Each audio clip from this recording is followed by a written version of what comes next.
episode 208 of Game Speak Podcast. Let's get it. Oh, man.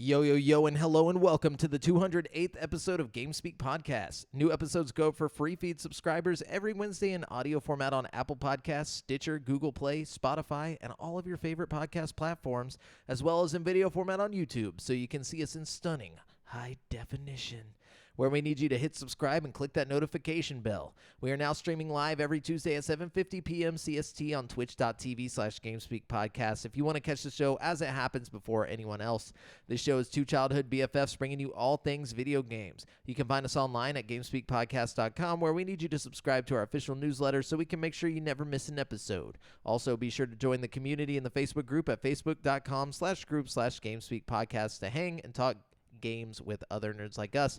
I'm one of your hosts, JAMAL Jafra, alongside Brent Blue Bass. Blue? Yeah, I just saw my Powerade and instantly just went with the blue. I mean, hey, you got to just get it where you can get it. Yeah, because I don't think we've ever done You've blue never done bass. blue for sure. Just because it's so uncreative that it was so easy to just pull it out. It's so uncreative that it's extra creative. Yeah, it's like have you thought about that where whenever you're younger, you try to do the most, and then as you get older, it's you look back on it and it's you did so much that it became uncreative. Yes. And then now you look back on people who just didn't try that hard, but it's wow, they were really creative. I look at a lot of my writing from high school, and I'm yeah, I was trying way too hard, to be wordy and stuff. It's you don't need all that. Going over the top with the adjective. Yeah, you just got a thesaurus beside you as you write. You're what's a better word for it?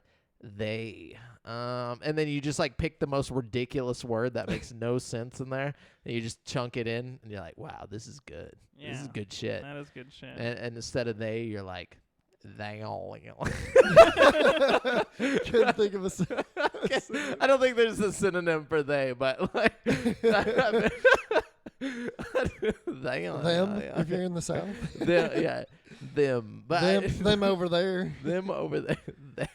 Yeah, for those of you watching along at home for the first time, I'm not a ventriloquist. This is Devin's voice you're hearing, Devin Mayer. Devin the Destroyer Mayer. No, I said that. I can't do that. I'm not good like you, Jamel. See, I have a new appreciation. It's not good on the fly. For your name making up every week, because I can't even do it twice in a row. Well, but we talked about it. It's a lot easier with your name because it's two B's. Yeah. With Devin, true. It's Devin Big Dong Mayer. That works. Yeah.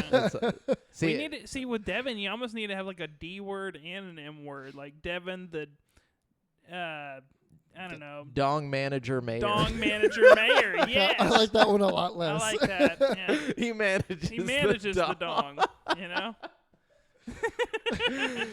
Okay. Yeah, that's his new name, for sure. Goddamn. But yeah, it's going to stick forever. Everyone knows him as that now. Actually, that's what everyone used to call him, That's what we all call him. All the time. I wish I would stop. Yeah. Speaking of the executive dong manager himself, I had to hard reset my VR headset this week, like you did last week. Yep. It's almost perfect timing. Why'd you have to do that? Too much VR porn. Glitchy. Yeah. Maybe it was the porn. I don't know. The VR, the hentai VR. No, but I don't know. It was getting all glitchy and it was just running weird. I think it's honestly all the side quests. It's absolutely what it is, because I have not downloaded a single side quest game back, and my headset is still golden. Running good. Yeah, have you seen that video? It went viral on Facebook, but I don't know what game it's from. But there's this obviously it's supposed to be a sexy anime looking chick, or and she walks up. It's in this VR game. And she sits down and he runs his hand across her leg and then grabs her by the ankle and just starts spinning her around his head, throws her 50 feet. I think that was actually in like one of those like VR porn games. I think that and like it didn't look like Blade and Sorcerer or anything like popular, not in the dark. And it has like physics to where you can just like throw the chick. So like he's like starting it off like you think he's gonna get all sexy with her, and then he just grabs her ankle and just throws. It just goes flying. But anyways, really funny. I love VR. But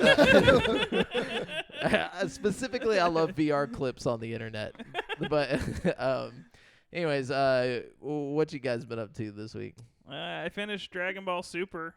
Nice. Wow. At least I think I did. I haven't watched the movie. I think there's a movie after everything. There's like a couple, I think. But I finished the Tournament of Power and everything. So how let down were you? No. I liked it a lot. Don't spoil nothing. I actually for me. liked. Oh yeah, but you can't say that because you like spoiled it for him first. No, I won't spoil anything. One minor detail. I'm not gonna spoil nothing, guys. Okay, I'm just gonna say that I really enjoyed my time with Dragon Ball Z a lot more than I thought I would. You know what I mean? Just Dragon Ball in general was a lot more fun to watch than I thought. Yo, Paranormal. Yo, fam, how is it going? Yeah. Hello there. Paranormal joined us in the Twitch stream chat, which you can do as well at twitch.tv/GameSpeakPodcast.com. Or wait, I don't know where the .com part came from. Just the twitch.tv/GameSpeakPodcast. Every Tuesday at 7:50. Oh yeah, I like that. Get the other thing I'm doing now, I'm not drinking bangs anymore. Good job. I'm switching back to like sugar-free Rockstars because I was feeling weird, dude. Every now and then you drink a bang. I think this happens to everybody that drinks a lot of bangs. Every now and then you drink a bang and you're just like, man, I feel weird as fuck after that bang. Well, it was happening more and more, and I was like, okay, I'm just tired of feeling weird from drinking my energy drinks, and it can't be good for me. So I think it's probably the absurd amount of creatine that is in each can, and the fact that you don't do like a bunch of like exercise and shit. So like, it's like you got that happening, so your kidneys are probably overworking, and just a bunch of shit, Yeah, it's not good for you. Not good for you. Yeah. Especially if you're drinking like multiples a day and like not doing anything like lifting weights or anything. Like I feel like that could be pretty bad. Well, they don't market it like that, really. Like originally that's what it was. It's like a pre-workout. Yeah. Well, now they have that new one. Have you seen the one that's like specifically marketed as a pre-workout? Yes, yeah. The forget what it's called. Fusion, yeah. Banged out bad. Yeah. And Paranormal says makes my chest hurt. Yeah, see, that's what I'm saying, man. I'm not trying to feel like that. I'm just trying to get my little energy buzz. Yeah, I just like the flavors. And the other thing, Rockstar switched their flavor up, dude. The sugar-free Rockstars are the shit now. They went from 5 calories to 25 calories, but the flavor has enhanced incredibly. Yeah. I don't know. I'm sorry. We're not sponsored by Rockstar. No. What were you going to say? No, I was going to say I gave up energy drinks altogether. Like, really? I switched to coffee, and I try to put as little stuff in it. Just because I was getting bad off on some energy drinks. Yeah, man. Yeah, they're just not like. I switched over back to Monster because of the bang and the dehydration and just too much caffeine. Oh, so you switched off of bang too? I did too. Yeah. Oh wow. I think we got some recovering bang addicts. Yeah, I think about it sometimes and I cry. I'm 5 days without a bang. Yeah, it's been tough. We get a coin like after like a. I walk by them in the store, just like looking at the cooler, just like.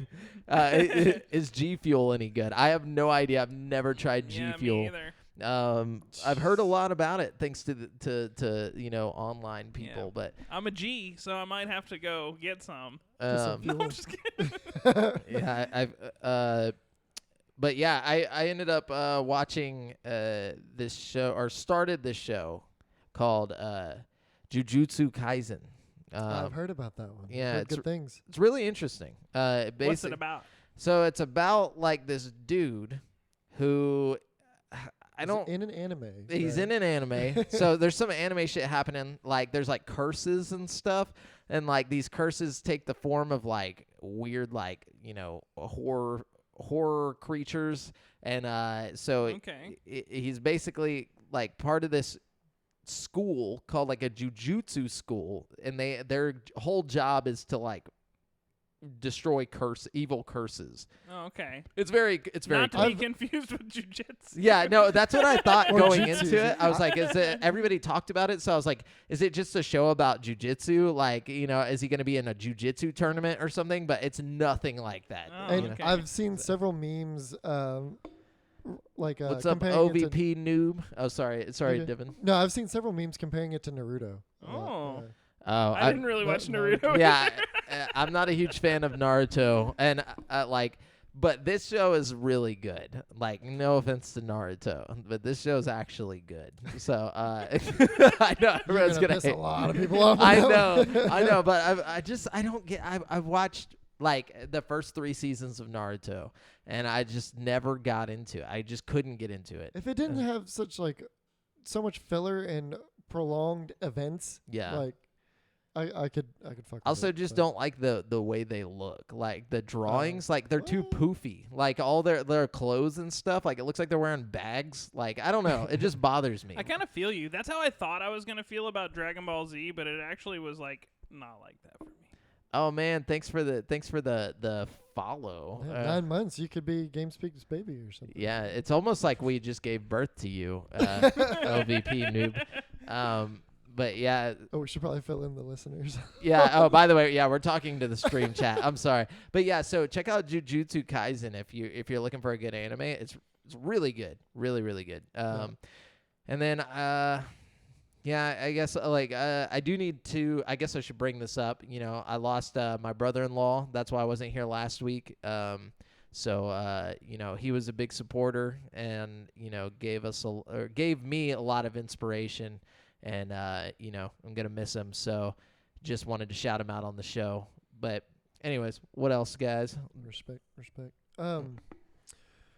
What have I been doing? Yeah, what have you been doing, Devin? Not a whole lot, really. It was a pretty chill week.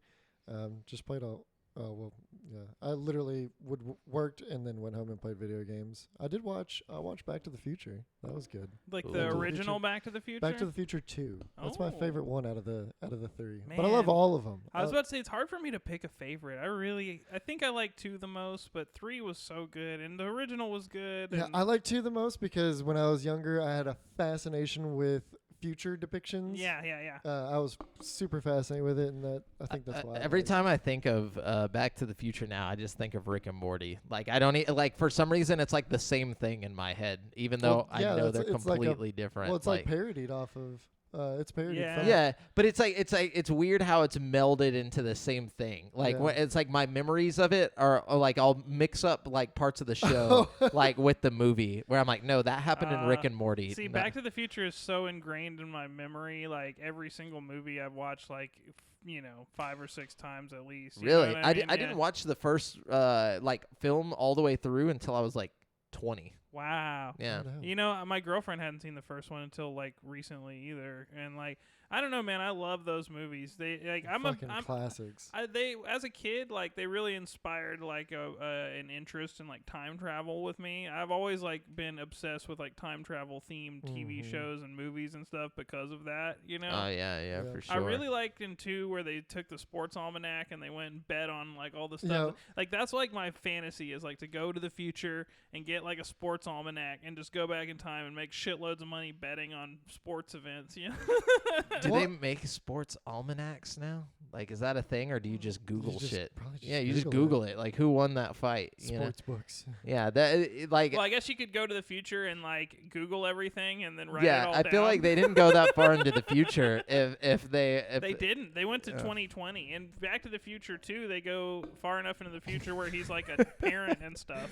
Jawbreaker says, dude totally tried to bang his mom. Yeah, he did. He really did, but I feel like that was a going trend in the 80s was to have like weird someone doesn't realize that they're related to somebody, so they make out or something, or like there's like a lot of sexual tension. They thought that was funny for some reason. I don't know, man. I feel like the like first, Star Wars. The whole plot of the first movie was just him like actively trying to not get like raped by his mom. That's what I'm saying. Yeah, it's like, but she didn't know that he was her son. It's not like she was sitting there like that. I'm just saying he wasn't like in Star Wars.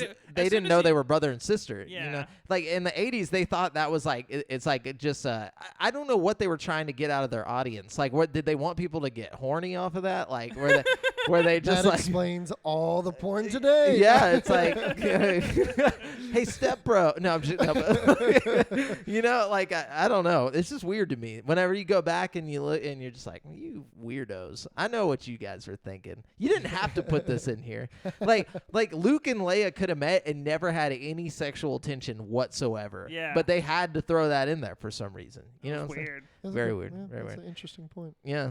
Oh, I almost killed myself yesterday. Wonderful. No. Yeah. Not as young as I used to be. I recently got back into skateboarding. Oh no. Oh, nice, dude. I've been thinking about getting a longboard.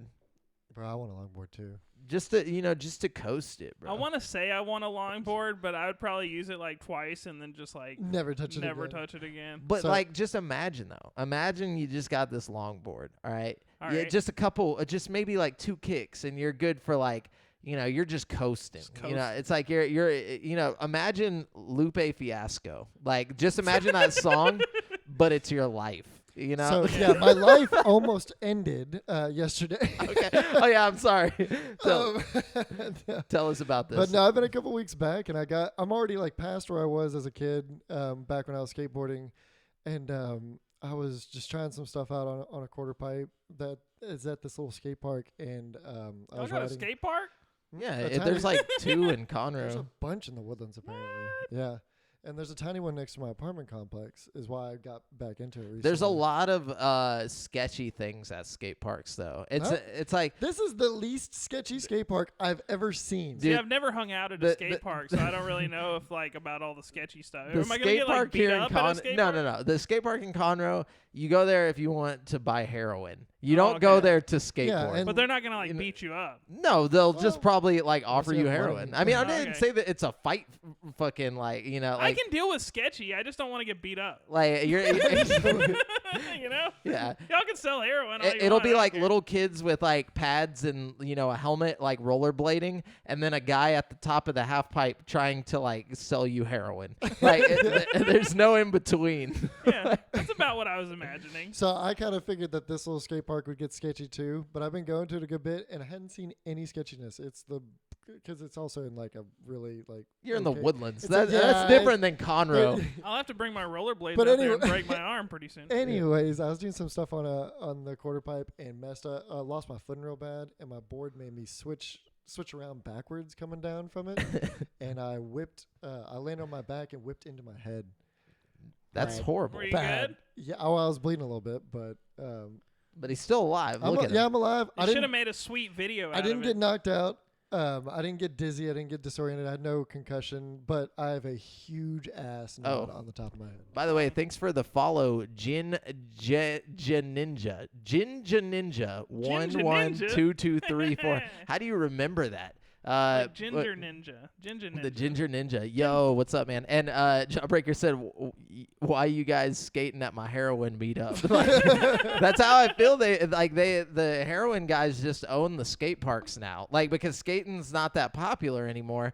So heroin is the new thing. You know, it's heroin and scooters. I want a heroin dealer that skates up to you with the heroin and then skates off after the deal. That's what I'm saying, because you got to think about it. You got to adapt to the times. It's like, we got DoorDash.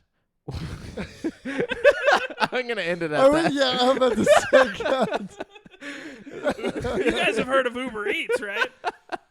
Imagine that, but it's a heroin dealer. Anyways, a good way to launder. So let's go ahead and jump into the video game stuff, guys. But just so everyone knows, we're using articles from gaming news sites from around the web. We do not claim any of the material as our own. We are simply giving commentary on these articles.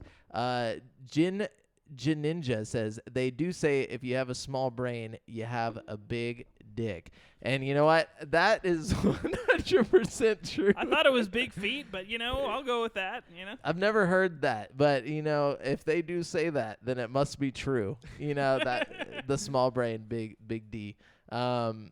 But anyway, so Jesse Shadeen. Actually, you know what? Hold on.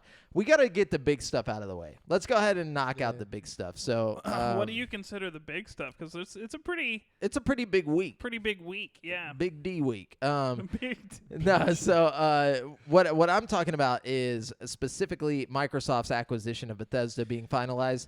So 20 Bethesda games are dropping, already dropped on Game Pass. Yep. So including some of the publisher's most popular franchises. During a roundtable about the acquisition, Xbox announced the 20 games that were coming to Game Pass, which include the following: Dishonored, Dishonored 2, Doom, Doom 2, Doom 64, Doom 3, Doom Eternal, Fallout New Vegas, Fallout 4, Fallout 76, Prey, Rage 2, The Elder Scrolls 3 Morrowind, The Elder Scrolls 4 Oblivion, The Elder Scrolls 5 Skyrim, The Elder Scrolls Online, The Evil Within, Wolfenstein The New Order, Wolfenstein The Old Blood, Wolfenstein Youngblood.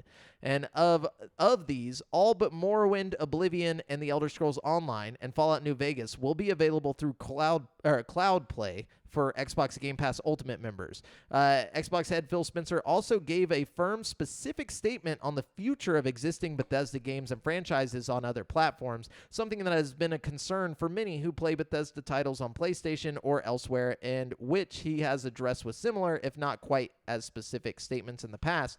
Quote, "Obviously, I can't sit here and say every Bethesda game is exclusive," end quote. Or I'm not going to end the quote. I'm sorry. Spencer said, "because we know that's not true. There's contractual obligations that we're going to see through, as we always do in every one of these instances. We have games that exist on other platforms, and we're going to go support those games on the platforms they're on. There's communities of players. We love those communities, and we'll continue to invest in them. And even in the future, there may be things that have contractual things or legacy on different platforms that will go do.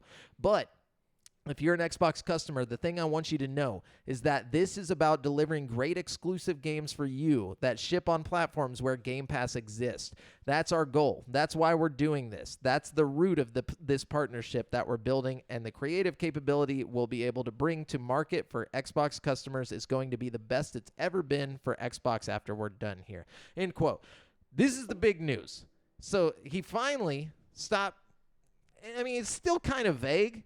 But it was like, yeah, we're going to continue like any contractual agreements we have with like the PlayStation platform, you know, so like the Ghostwire Tokyo, you know, Looper or whatever, Deathloop. Yeah, those are still going to come to PlayStation. But I think going forward, everything past that is going to be exclusive to Xbox or to PC and Xbox, you know, like Game Pass. And I think that's some big news for Xbox, because I think a lot of people were assuming that they were just going to, you know, let it be on everything. Yeah, and if it's not exclusive, it's probably going to be like, okay, you could buy the game for $70 on PS5, or you could pay, you know, $10 for a membership to Game Pass and play it on your fucking phone, you know, because by then it'll be on iOS, you know what I mean? So it's like... Yeah, I didn't get that, or I didn't take from that he was going to do, or eventually go to all exclusive for Xbox, but I definitely do see stuff happening like discounts and like whatnot. Pretty soon it won't matter if you want to get it on PS5, you know what I mean? Like for sure. But I think like the reason why it's saying it's going to be exclusive to Xbox is because he said the only things he mentioned outside of the fact that he said, if you're an Xbox customer, the thing I want you to know is this is about delivering great exclusive games for you that ship on platforms where Game Pass exists. So PlayStation does not have Game Pass. Right. You know? I don't doubt that they're going to be putting out lots of exclusives for Xbox. But I also would be remiss if we don't get, Elder Scrolls 6 and Starfield on PS5. You know, like I just don't think... economically that makes a lot of sense, you know what I mean? Yeah. But I could be wrong, you know, so I think I think you're right. I think financially, fiscally, it would make more sense to put them on every platform. Yeah. But just the big ones, just the ones that are like heavy hitters that everybody's expecting on all platforms. You know what I mean? We're making another bet here today. Another bet. And my bet is that Starfield will be Xbox exclusive. It'll be like PC and Xbox exclusive, and that the Elder Scrolls 6 will be Xbox and PC or like Game Pass exclusive. I will gladly bet against that. I'll bet against that, and I'll even raise it up to this. I will bet that those 2 specific games will be the only games that will not be exclusive. Yeah, and that's the big thing. It's like it's either or, you know, it's one or the two. But I really think that they're going to be exclusive. Like either way, this is really good for Xbox, you know? Yeah, really good for Xbox. Really good for Game Pass specifically. You know, like if they make it to where you can only get it on platforms where Game Pass is available, whether you have Game Pass or not, you know, I mean, you can still buy the game for $70 on Xbox if you don't have Game Pass and for whatever reason. And but speaking of Game Pass, do you have the news on yours about all the other games coming to Game Pass right now? Because we might as well talk about those too. I don't. Bring that up. Let me try to find that real quick. Pie Messiah says, could Game Pass become a streaming service like Netflix available to other consoles? I think they want that. They said that they're going to be putting it on smart TVs in the future. They said by the end of this year, it could be that you could use Game Pass as an app on your smart TV. And then also Sony has denied, like, is basically like they were like, yeah, we want to put Game Pass on Switch and PlayStation, but both of those have denied them at the moment. I mean, obviously, like it, you know. Yeah, but Jin Ninja 11/22/34 said just bought the GTA 12 and damn the quality. What? So bad my PC blew up. Oh, thank you. I don't know what that even means, sir. But I think he's just trolling, chilling. Maybe he bought 1 and 2. Oh yeah, you know how they 1, 2. You know, I don't know. It's just too intense. But hey, so look, not only are we getting all 20 of those games on Game Pass, but like they announced that these games are also coming to Game Pass this month.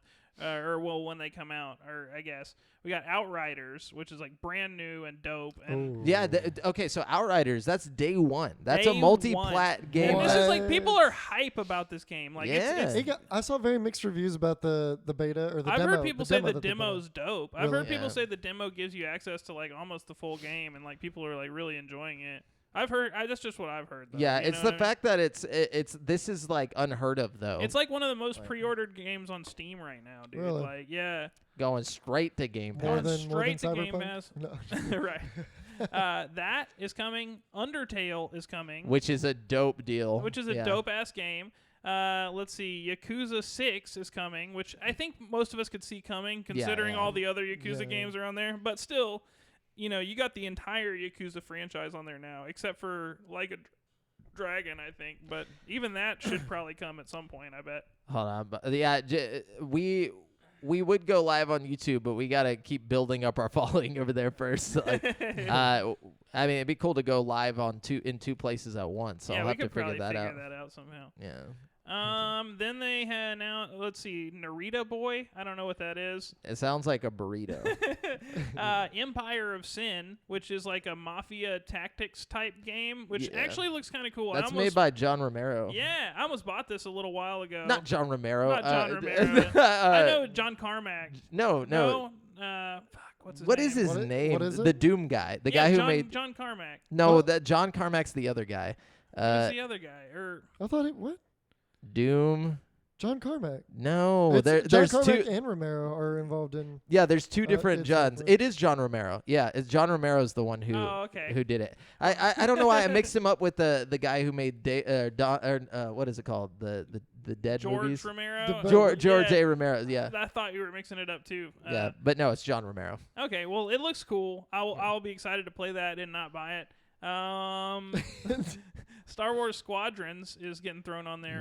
Which I'm actually surprised isn't already on there because of the EA thing. Yeah. Well, it wasn't on EA Play. It is on computer. Yeah, just not on. Yeah. Are you sure? Yeah, I have EA Play on my Steam library, and it's on there for some reason. Maybe it's. Maybe they just put it on there, though. I don't know. Maybe that's why it's popping up on Game Pass, because it just got added to EA Play. Well, either way, it's kind of exciting. That, and we got Octopath Traveler. Okay, this is a big freaking deal. Octopath Traveler was originally like a Switch exclusive, and it was like I paid $50 for this game recently. You know what I mean? Like, Octopath Traveler. That's fucking crazy. Yeah, dude. Like, holy shit. And then Genesis Noir. I don't know what that is, but hey, more games. Yeah. Can't be a bad thing. Power to the player. Sounds like a JRPG. Nier Automatica. No, Automata. Or Automata, which I thought we already had. No, not on Game Pass. We had Nier something, right? I think a long time ago maybe it was on there, but like it was gone for a long time. What's that game then? Maybe I'm thinking of some other anime game that's on there right now. Oh, you're thinking of Code Vein. Oh yeah, Code Vein. Nier Automata, though. I don't know why the aesthetic of those two games always gets mixed up in my brain. I mean, they're both anime. Yeah, they kind of look alike, pretty close, right? Yeah. We got another follow here. Thanks, Lil Tic Tac 11. What up, Lil Tic Tac? Thanks for the follow. We got Torchlight 3 coming also, which I know a lot of people like the Torchlight games. Deadfire and Supraland. So, by the way, the Torchlight guys got bought up by Zynga. Zynga? Yeah, like the people who made Torchlight got I don't know if I have that in the news. That's why I bring that up. But yeah, what's up, Tic Tac?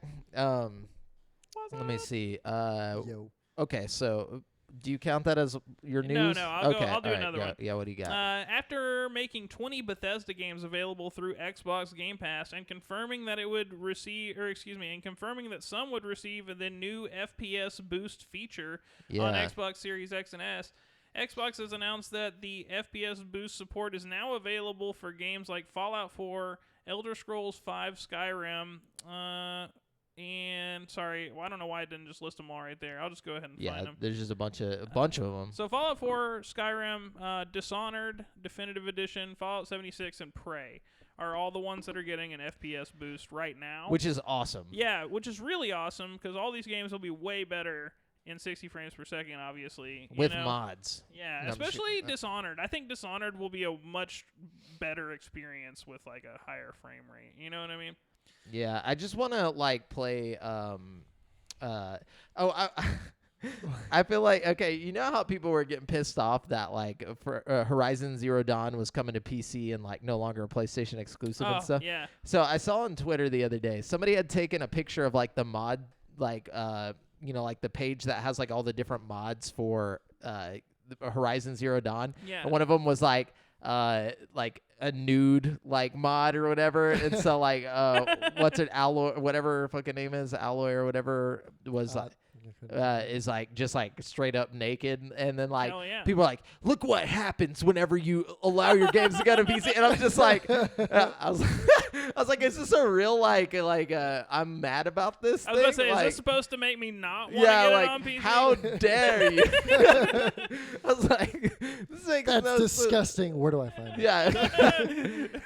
This looks interesting. Yeah, and it's like I just thought that was really funny that people were like getting pissed, dude. I was like, I want a Halo where he's just fucking naked, run around big dicking, like I don't care. Like I think it'd be funny. Like I just don't understand the anger in that.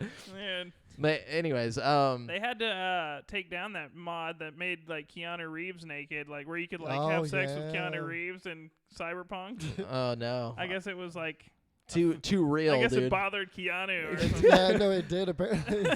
He's like, yeah, I don't have sex. But so Jesse Shadeen at IGN says RuneScape is undoubtedly one of the most successful and long-lasting MMORPGs ever released. Fuck yeah. In fact, the game, and the only reason I put this on here is because my brother plays it, and I know he listens. So, in fact, the game is celebrating its 20th anniversary in 2021, AJ. To celebrate, developer-publisher Jagex has teamed with Dark Horse Books to release an art book called RuneScape, The First 20 Years, an illustrated history. As the title suggests, this art book serves as a retrospective of a game that's evolved quite a bit over the course of 2 decades. The book features interviews and developer commentary along with hundreds of behind-the-scenes images.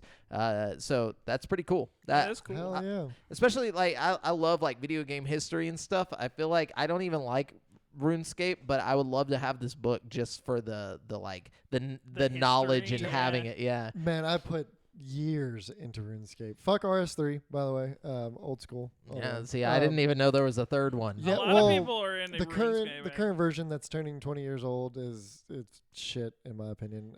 I feel like more people play the old school version than anything. Classic. But what's crazy about that game is one of the coolest things is the economy within it. Like there's an actual economy inside the game, like a living, breathing economy that you can. It's like Wall Street. Literally, the Grand Exchange is what it's called, and you can go and just trade between all the players in there, but through a stock market interface almost in the game. And it's been like that for a long time, and is resulted in literal market shifts and stuff. People watch the markets in that game. My brother does that. He said it's all the weapons are just they're only as valuable as people determine them to be. Yeah, so if people are using them for a certain monster or something, then the value will shoot up in that, and players will see that. They'll recognize it early. I used to do this. It's the only reason I know this. But they'll recognize it early, buy a bunch of them, and then make billions off of it. So you're the scalpers. You're the PS5 resellers. Nah, it's watching the market. It's almost identical to buying a stock and knowing that it's going to increase. Because you can still go get those weapons. It's identical to buying a bunch of RTX no. 3070s. Because you can't just go make your own RTX. Like in the game, you can probably go find that weapon on your own, but it would take a lot more time and put an effort. But people are like, no, I just want it now, and I've got all this gold saved up, so let me just spend it. It literally, I'm still judging. It plays like a stock. Look, man, you got to learn to live lavishly. That game taught me life skills as a 12-year-old addicted to it. Anyways, what you got? Okay, another next-gen patch coming down the pipeline. The Outer Worlds has been patched to include next-gen enhancements for PS5 and Xbox Series X. Damn, OVP noob, you should fix that. You know? What happened? He said followage, and it said it's not following. Damn. OVP? Wait, OVP is, he's been on here for a while, though. I don't know why Stream Element said he's not following this. Yeah, he's been a follower for a minute. Maybe we just pissed him off with all that RuneScape talk. I would have left. Fucking nerds. Close his laptop. Yeah. So, what just happened, Brent? What was going on with that? I completely. Outer Worlds got a patch. It's better now. For new consoles. Gotcha. All right, what do you got? Yeah. Okay. So Adam Bankhurst at IGN says Xbox has. Oh wait, we've already done that one. Okay. Hold on. Who else can we get from IGN over here? Okay. So Joe Screbbles at IGN says. Yeah. It says Troy Leavitt. I don't know how to pronounce that last name. Has released a video explaining his decision to leave Avalanche Studios and the Hogwarts Legacy project. The video explains that Leavitt has retired from the industry due to health-related family issues, and that controversy over his YouTube channel was a catalyst for retiring now, but not the cause. The video, which is an edited version of a Zoom presentation given to ex-colleagues at Avalanche, features Leavitt explaining that he had retired in August of 2020, but rejoined the company in October. In early February 2021, Family Matters took a sharp turn, seemingly before reports about Leavitt's controversial YouTube output initially emerged. Basically, this guy, because people were getting pissed off that this Hogwarts game was coming out because of the controversy around J.K. Rowling and whatnot, and he was like, this game is a victim of cancel culture, which it is, because the game has nothing to do with J.K. Rowling, just her ideas. Like, are we just not ever going to talk about Harry Potter ever again? Like, I get that, we want to get rid of J.K. Rowling. Sure, you're mad at her. But can you get mad at a game that has no ties to her? Like, she has nothing to do with it. No writing hand in it, nothing. And so, people are just like, we're never playing this game. And then he was like, wow, that's you guys are canceling a game for no reason, And then, so he got attacked, And that's all I'm saying.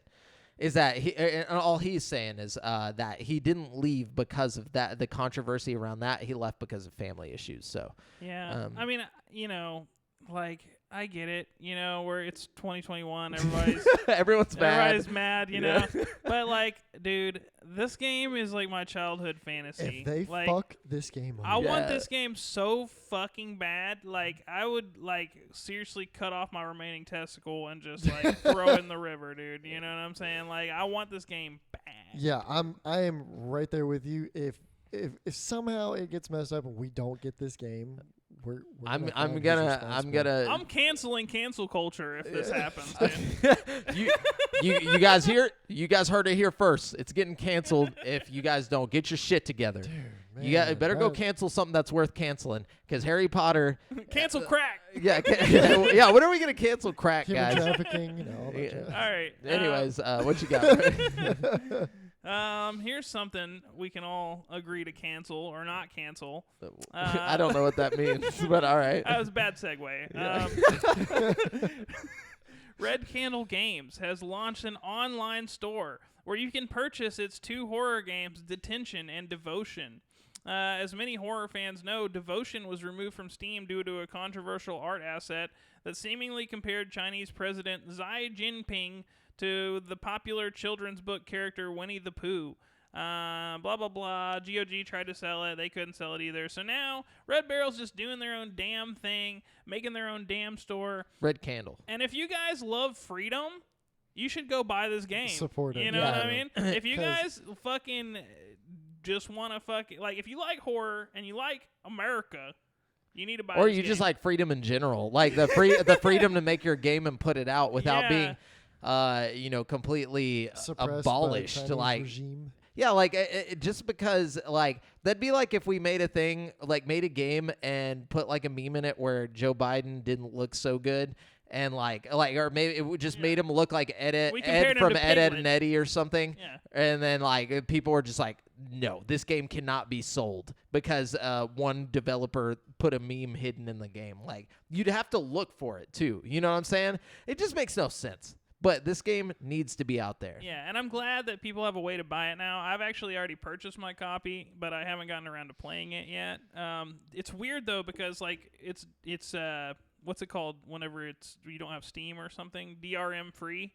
Yeah, yeah. It's DRM free, so like you get the game, you download the game, and then you have to like unzip the files and stuff from like it feels super bootleg how you have you gotta to do link it to Steam. Yeah, well, no, I didn't even link it to Steam. I just like took the shortcut and put it on my desktop. Oh, okay. That's how I'm playing it. You know what I mean? Yeah. But like I don't know, the way it's so bootleg, like when you're unzipping the files and shit, it almost feels like The Ring where they have those bootleg horror movie tapes, you know? It's like I feel like I'm about to play an even scarier game just because it's so bootleg feeling how you gotta go through this process just to play it. You can feel the virus taking over your computer as you unzip it. I was like, dude, there's got to be some kind of Chinese government virus that I'm downloading right now, you know what I mean? Yeah, you're going on the list, dude. The game is only like $16 though, so it's definitely worth looking into. I haven't tried it yet, so I really don't know if it's a good game or not, but we will see. Freedom.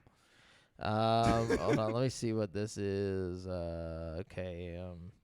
So this is some big news here. So Halo Infinite, I guess at this they did like a Q&A thing with 343 Industries, the developers of Halo Infinite, and they said some stuff. Like as people were asking them, and they said the most unexpected answer definitely came in the form of a response to whether enemies could be knocked off the new Zeta Halo setting. It says that the answer is yes. So at some points you'll be able to knock enemies off of the Halo ring. You know, so like that's pretty cool. I can tell you, big fucking whoop. I don't Hey, I'm pretty excited about that. I don't know why that gets me excited, but also there's not going to be like super open world. Like it's not like a big open world. It's like the Silent Cartographer level big like areas. Like a Destiny map. Kind of, yeah. But there will be like sub biomes. So like there will be like a night and day cycle like in every level. And then like and it affects things to where like when it's nighttime, like grunts may be sleeping or whatever, and like certain enemies will come out, and then during the daytime there'll be like and like at night there'll be like enemies with like spotlights and stuff like that. It's pretty cool. But anyways, so the dynamic weather and stuff like all that stuff is happening. I'm excited to play it. Yeah. So I don't have my hopes too high. No, you shouldn't. But dual wielding weapons will not be a thing in this one. That kind of sucks ass, man. I'm a dual wielding fiend, you know. I know it's not effective, but something just badass about good. jumping in with 2 Uzis, just spraying everything. It was pretty effective in Halo 2. In Halo 2, for sure. They wanted you to dual wield in Halo 2, though, because it was like the new feature. You know what I mean? And also, if you had the plasma pistol in one hand, so you could knock the shield with a full plasma blast, and then you just shoot with whatever weapon you have and just drop them, you know? Yeah. Like, it just makes so much sense. Motherfucking needler. But they said, I think we... They said we wanted to really focus down on the gunplay, grenades, melee, and where we wanted to put that bet this time was on bringing equipment back. So I don't know what that means. Apparently there will be no playable elites at launch either, so don't expect to play as an elite in multiplayer. No, just in multiplayer in general. Okay. I don't know about the the campaign or whatever, but hey, you can punch enemies off the Halo.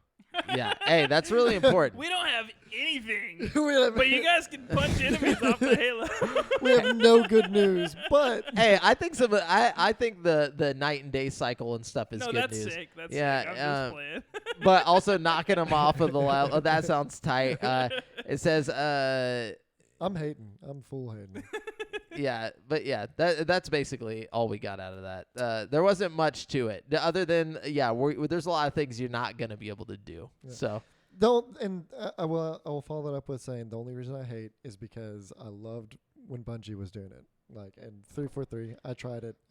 Halo 4 was not bad, and neither was Halo Reach. Halo Reach was dope. I've never met a Halo that I just didn't like, you know, like even Halo 5. Like I know everybody hates Halo 5. I enjoyed Halo 5, you know. Halo 5 was garbage. Hot, steaming garbage. I don't know, man. I just had a good time playing it. You're not allowed to have You're wrong, Brent. Yeah, there's facts and there's opinions, and what you are stating is just actually against incorrect fact. Facts. Yeah. Well, sorry, guys. It goes against all logic. Anyways, what you got? Okay, the next Life is Strange game will headline a Square Enix digital showcase event next week. Square Enix Presents will be a reoccurring series featuring new games and news. The first 40-minute show will take place on March 18th at 10 a.m., 1 p.m. Eastern Time on Square Enix's official Twitch and YouTube channels. Blah, blah, blah, blah. Yeah, so there you go. What are they even going to show? You know, like, what do they have to offer right now besides, like, more shit on, like, Final Fantasy? Life is Strange, dog. I feel like E3 blew up into a bunch of little pieces, and that's what these, like, individual studio streams and stuff. Yeah. Do we need a whole, like, conference to tell us about fucking Life is Strange, though? Yes, Jamal. Like... That just sounds so boring. It's just one 40-minute show about Life is Strange. Oh, Life is 40 minutes? That's the fucking game. Like, they just put the game out. Like, I don't need to know. Maybe it won't all be about Life is Strange. It's going to be 40 minutes of, like, a teenage girl cringe talking. Like, it's like, things are getting crazy, Becky.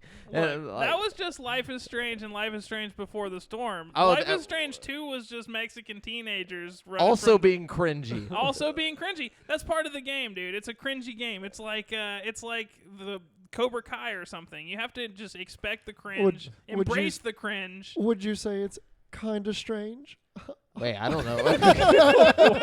What? Way out of left. Just completely make no sense. Okay, but speaking of conferences, Xbox has confirmed it is planning a summer games event of some kind this year, and Bethesda is heavily involved in its planning. During that roundtable they did, they said that Xbox Marketing General Aaron Greenberg and Bethesda Global Marketing and Comms Executive Aaron Losey confirmed that they were, quote, in the planning phase, end quote, for an event sometime this summer that would include more news about what the partnership between the two companies would entail.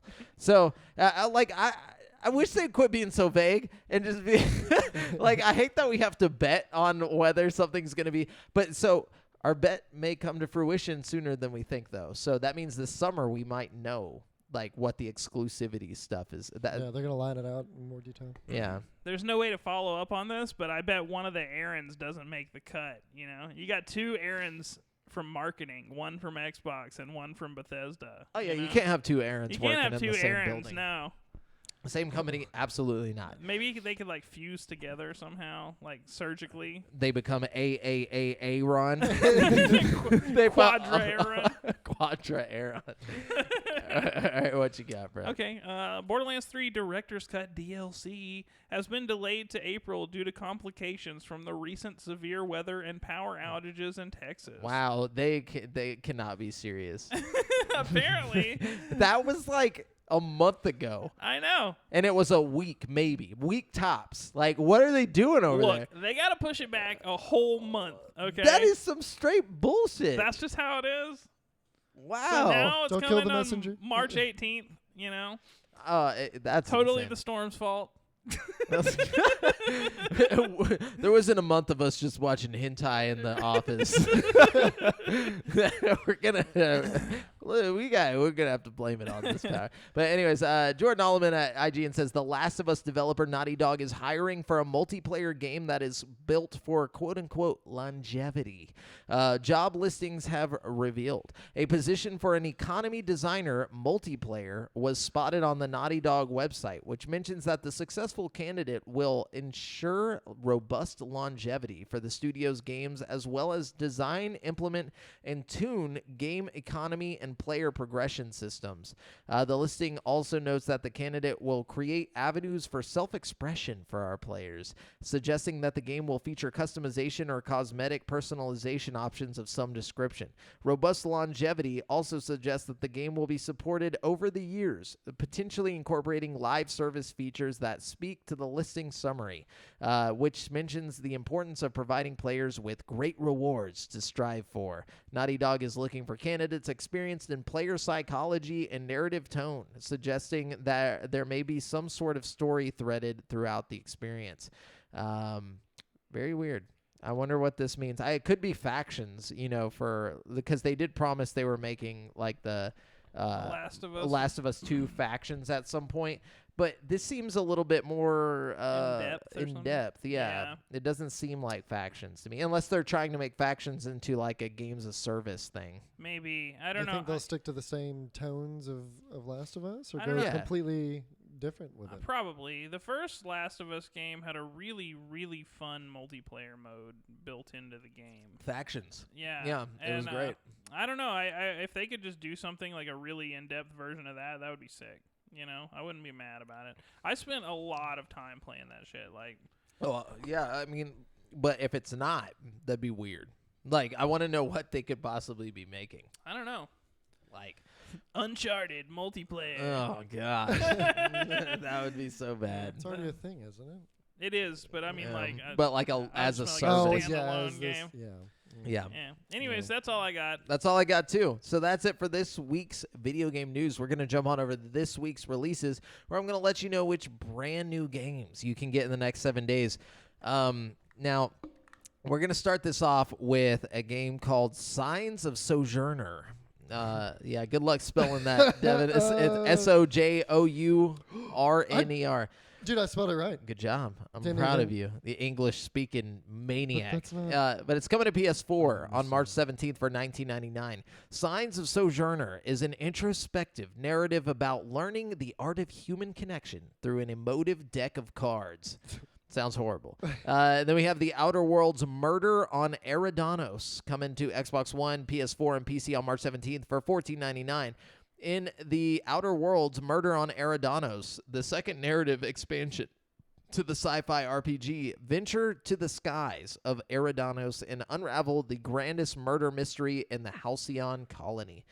I never beat The Outer Worlds. Yeah, I was just about to say, I really need to return to that, especially now that I have my PC. Because when I played it, I think I played it on my really shitty laptop, and it looked pretty bad. It's a good game. It's just like, it's almost like if you took Fallout way back. Like, it just didn't, it felt kind of empty to me. Oh, no, like it was Oh, good. you mean it but looked bad? My laptop is horrible. Gotcha. I would say like a solid 8 out of 10. But I played through the whole game and I had a really good time doing it. You know what I mean? But I definitely get you. It didn't feel as like fleshed out as Fallout. Yeah. I also really want to play the DLCs that they and put it's out, not that it didn't feel fleshed out. I feel like they just like they forgot like an entire era. Or like we've evolved a lot, you know, like when it comes to making games like that, and I feel like they went too far back. Like it just didn't feel modern. Something about it felt old, you know. Like in my opinion, I don't know what it was, but I don't know. I had a really good time with it, but I feel you. I could see where you're coming from. For sure. Yeah, and then we got FIFA 21 coming to Stadia on March 17th for $59.99. So I'm not gonna read about that, but y'all know what it is. Y'all know what FIFA is. And then we got Dungeon Defenders Awakened coming to Xbox One on March 17th for $29.99. Dungeon Defenders Awakened brings back the hit cooperative action RPG strategy tower defense game series, recapturing the soul of the original Dungeon Defenders. Dude, Dungeon Defenders is kind of a fucking sick game. Have you played that? Nah. Negative. I used to play because it was like free to play back in the day. Like, anyways, long story short, I used to play this a lot, and it's a lot of fun. Go. And then we got Mr. Prepper coming to PC on March 18th. Couldn't find a price, but Mr. Prepper is about to be prepared. Oh, great. You know something is wrong. It's about a doomsday prepper. Yeah, the risk of a nuclear war is in the air, and you need to be prepared for what's coming in this survival crafting game. So basically, Fallout. What was it? Fallout Shelter. Yeah, that's what it looks like. That sounds kind of fun, actually. Like this war of mine, but like not in a war and not mine. Not no, mine. I'm just kidding. I don't know what that means. But Marvel's Avengers is coming to PS5 and Xbox Series X on March 18th for $59.99. So in case you want to play a game that's completely dead, just know it's coming to next Brent June. will be there. To be fair, I played through the whole game whenever it first came out, and I didn't play multiplayer the entire time I played the game. So Yeah. it's not like you really need other people to play this game and have a good time. No. You just have to be Brent. But Minute of Violence. Wow. It's coming to A little PS4. harsh. No. Definitely never even tried that shit, so it's like... I'm just saying it just because, like, it's funny because Brent's always super positive on these games that, like the news is like, this game is trash. And Brent's like, hey, I had fun in there. It's because the news doesn't think for itself. The news reads other people's news and then copies it. Like that. No, I'm dead ass. No, I know you're right. You are sheep right. with us, Brent. I'm just saying. Sheeple. Yeah, no, but yeah, Brent's right though. Brent is right. Maybe that game is worth a play. You know what I'm saying?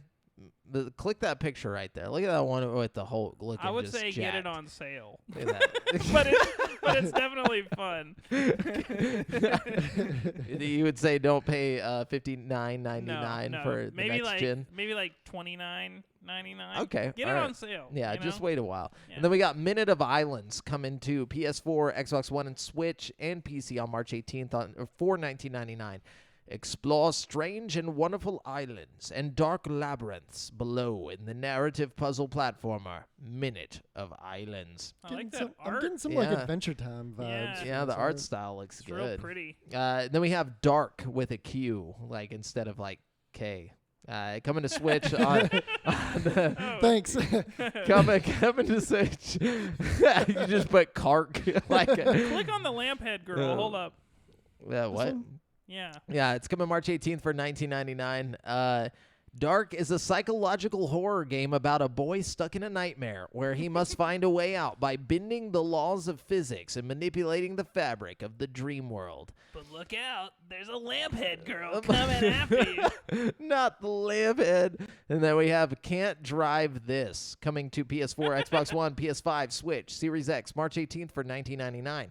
Can't Drive This is a multiplayer party racing game that has you race your car while the other player builds the track. Also, the car explodes if it goes beneath the speed limit. So, drive well and drive fast. Also, Keanu Reeves is on.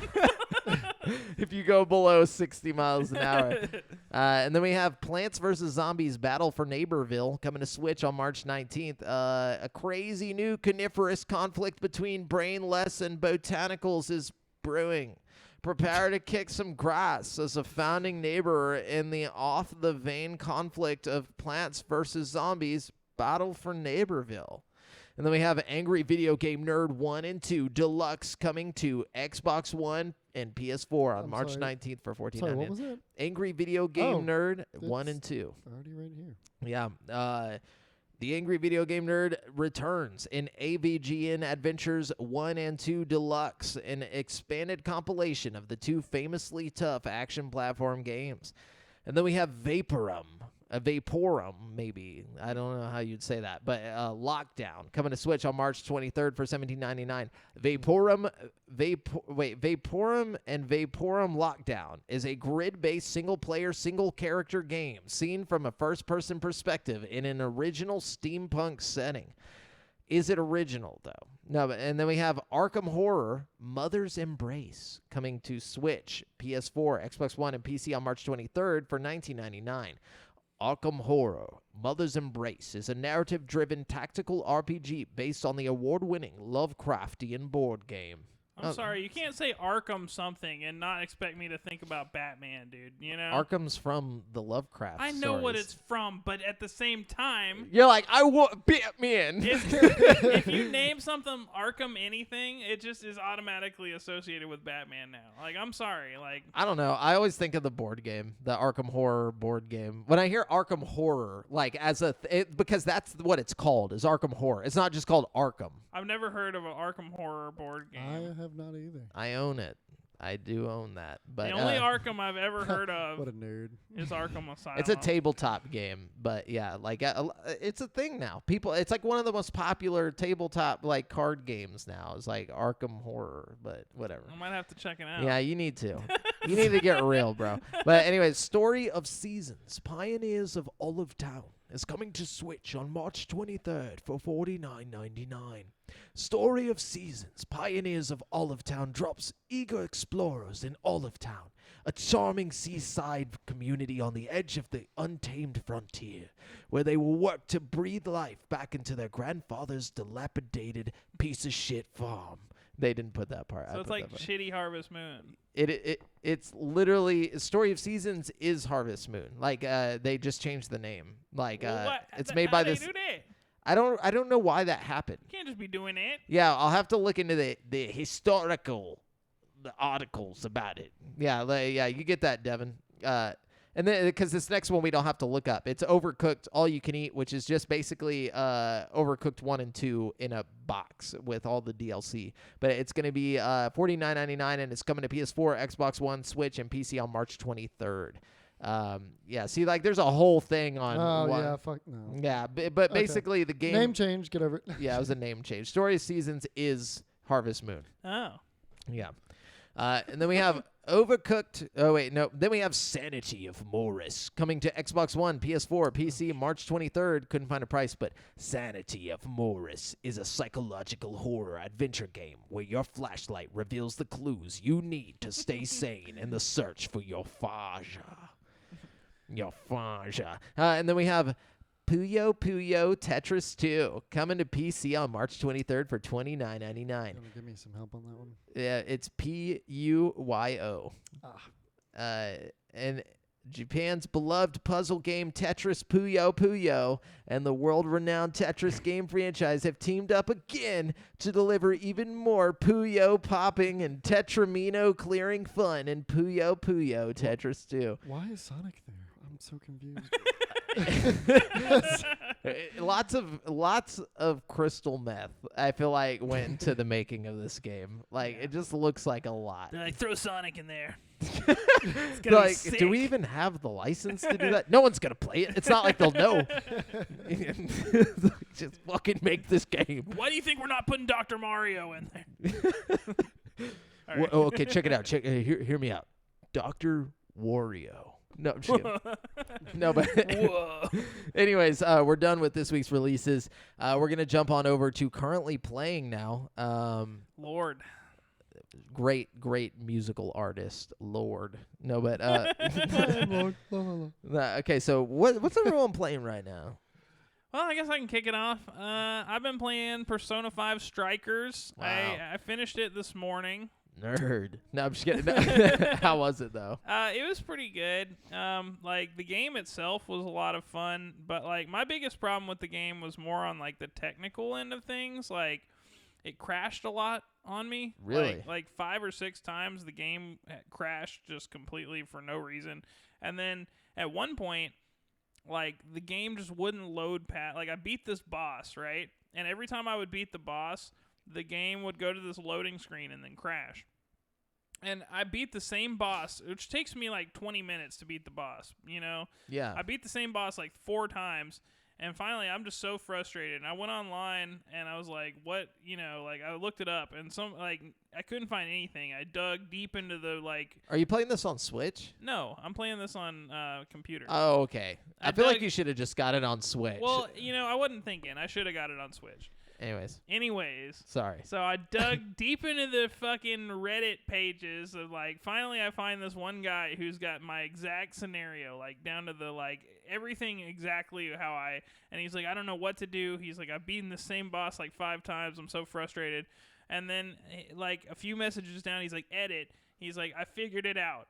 He's like, all you have to do is hit Alt-Tab like 5 times while the loading screen first pops up and wait 20 seconds between each Alt-Tab. I was like, whatever. So I tried it, and sure enough, it fucking worked.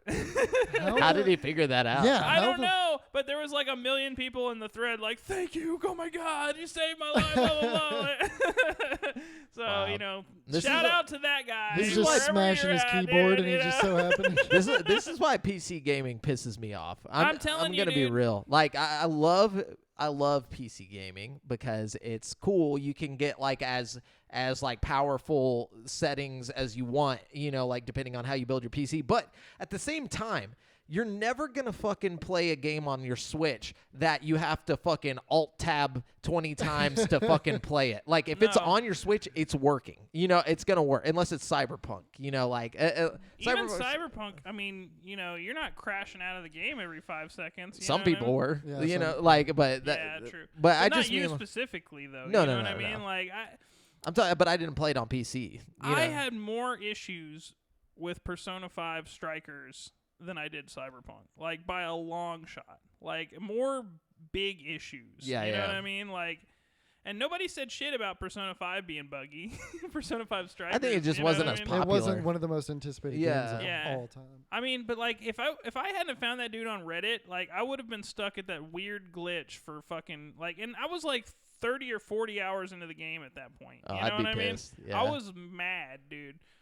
But, yeah, other than that, the story was really good. I really enjoyed, you know, like, I actually liked the combat a lot. Like, after a while, I got used to it, and it felt a lot like the old school Persona games. You know what I mean? Yeah. Like, the way they did it and your special moves and everything. It was a fun game, but don't play it unless you've played the original Persona 5. You know, that's all I have to say. And I've been playing Portal. Like, just the OG fucking Portal. Nice. And it's a fun game. It is fun. Although it kind of pisses me off when they start bringing the turrets in and shooting you and stuff. It's like, okay, this is kind of annoying. Yeah. Portal 2 is perfect. You should have the just played Portal 2. I think I'm going to delete Portal and play Portal 2. I was going to play them in order, but I'm like kind of fed up with Portal. Is the Portal series available on Game Pass? I don't think so. Yeah, No. I don't think I've ever seen it. No. You can get it on Xbox, though. I yeah. mean, I know that you can get Orange Box on Xbox and stuff, and it's got Portal. Because we played all the way through the co-op on Portal 2 on my Xbox One. Yeah. And I did. Totally. And it's backwards compatible, for sure. He's... but speaking of... I wanted to bring up the pissing me off PC gaming situation.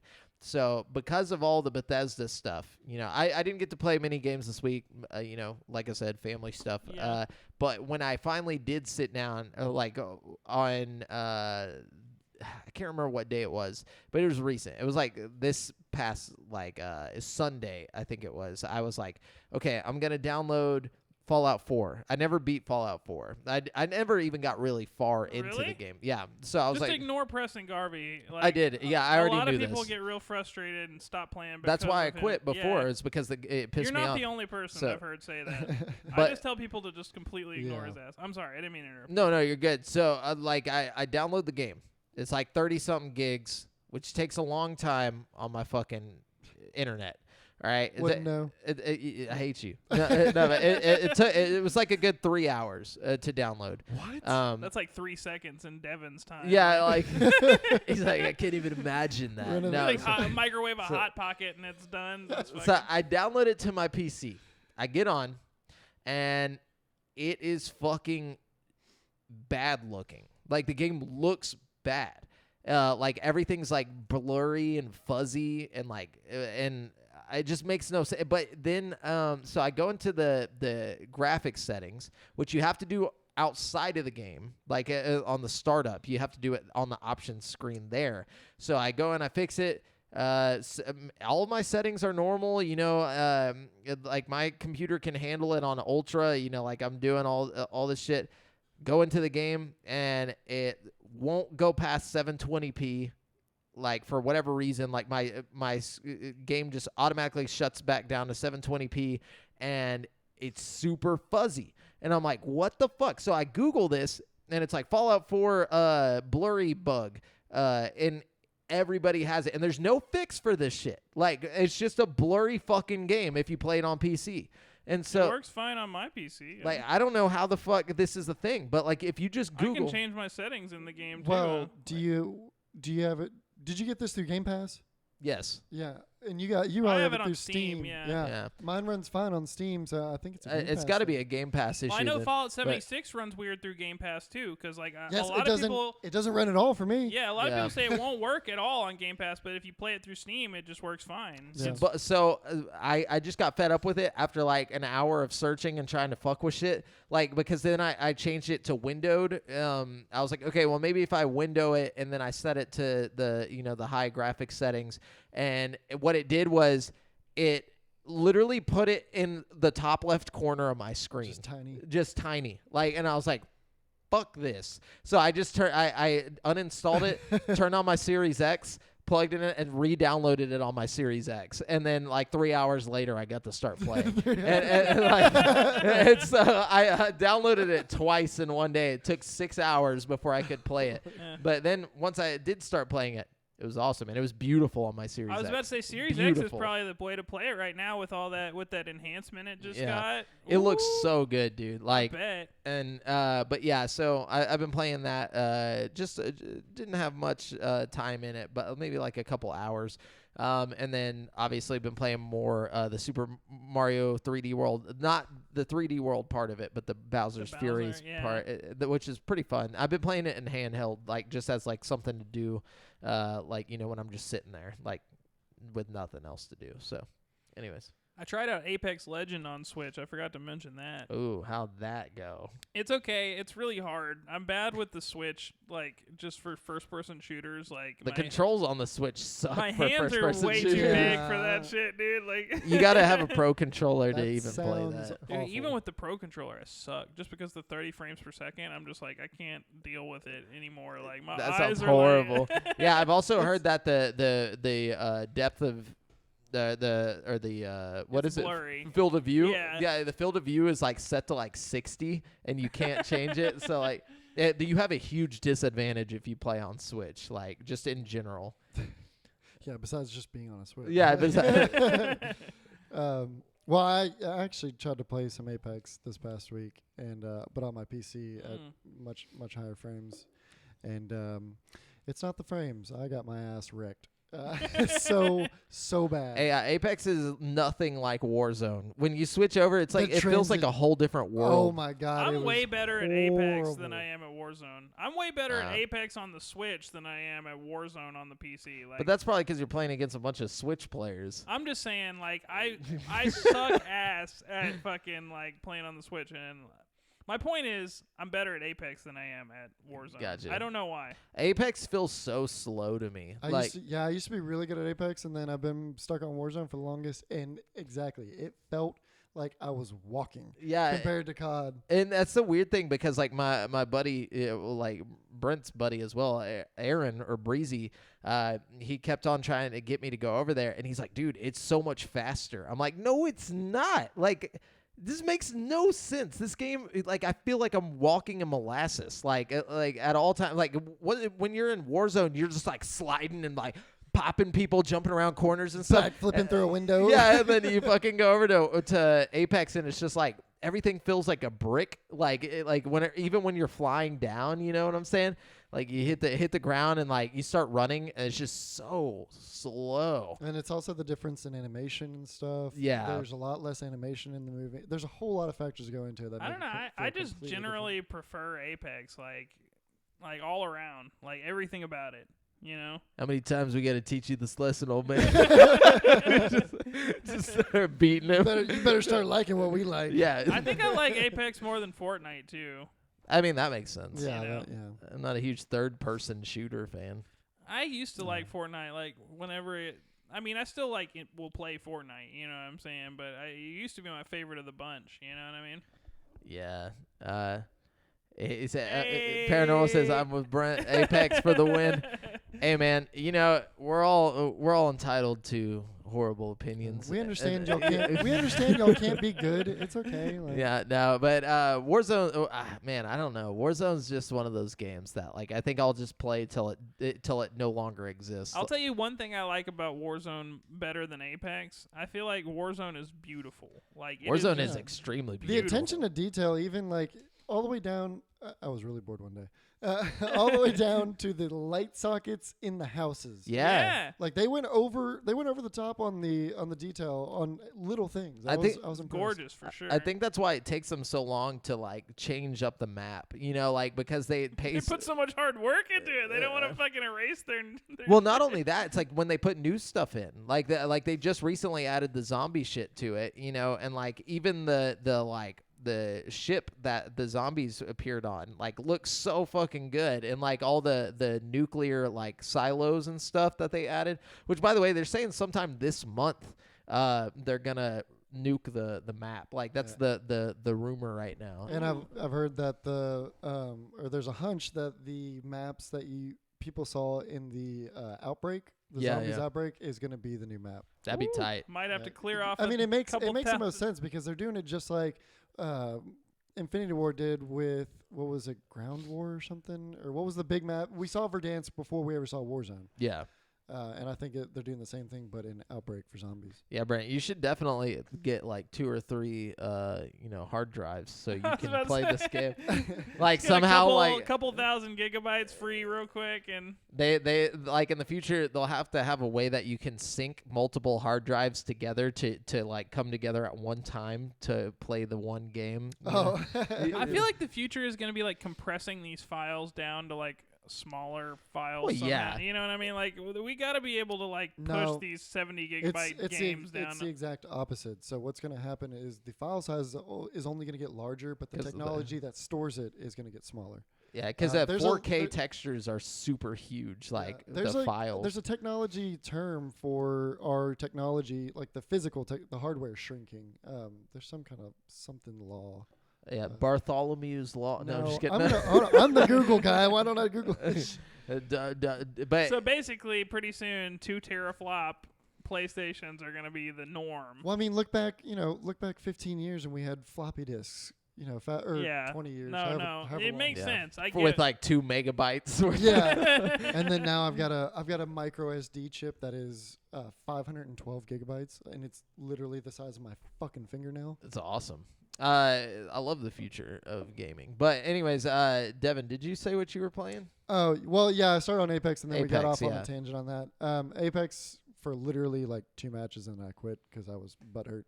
Yeah, that game will make you question your prowess. Yeah, me and my brother, we just got mad.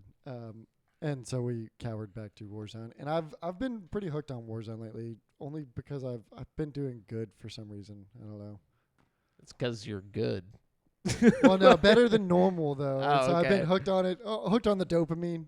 Yeah, the feeling of getting them dubs. I played like Blade and Sorcery once because a new update came through and I modded it. I had to redo all the mods for it, but I played that for 10 minutes maybe. Nice. Well, that's it for games that we've been playing.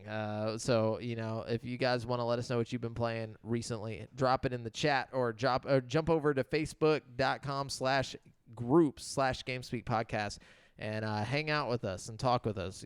We're always down to talk. Moore's law. Sorry, not to interrupt. Moore's law is the whole technology law thing. I like it. It's where the physical gets smaller, but it's the perception that the number of transistors on a microchip doubles every 2 years, and transistors is what gives us the storage and. I like it. And it's the same with batteries, right? We're trying to do the same thing with batteries, where like we haven't yet. That's like the whole thing with like Elon Musk is like creating a battery that can last up to like 1,000,000 miles or some shit. Yeah, it's about shrinking the yeah. Anyways, the topic of the show this week, guys, is video games that let you be evil. Evil. Evil. But yeah, so we're getting extra evil with it. Yeah, we are. So I didn't know what he said. A small brain, big dick. All right, I like this. So this is a big thing that's happening right now. Yeah. I have the weird thing is I have a small brain, but the big dick part. No, but shit. But anyway, so let's see. So who wants to start this off? I brought 6 to the table. Okay. I got quite a few, but I figure y'all probably have a lot of the same ones I have. So I want to start off with like what I can remember as being the first game to let you blatantly be like really, really evil, and it was kind of the objective. Evil. What is it? Manhunt. I got Manhunt on mine as well. Manhunt's interesting because it's like you're a bad guy, right? You know, you're a convicted murderer, right? You're but a at the bad same guy, time, but you're not a bad guy. You're also kind of like a victim of circumstance in Manhunt. You know what I mean? Like you're forced to do all this stuff because you got to get your freedom. To get your freedom, but also to get revenge on this guy who just killed your family and stuff. You know what I mean? Like, I don't know. There's a lot to it. You know, does he kill your family or does he threaten to kill your family? No, he kills your family. Yeah, okay. It fucked up. And I don't know, man. I feel like I can empathize with the Manhunt guy a little bit, you know, despite the fact that he does some fucked off shit and is pretty evil. Well, he's got to because he needs to video them. Like, they want the security footage of him doing this, right? Like, that's why he's doing it. Yeah. The guy's making like the ultimate snuff film, basically, and you're the star. It's like Jackass, but the snuff version.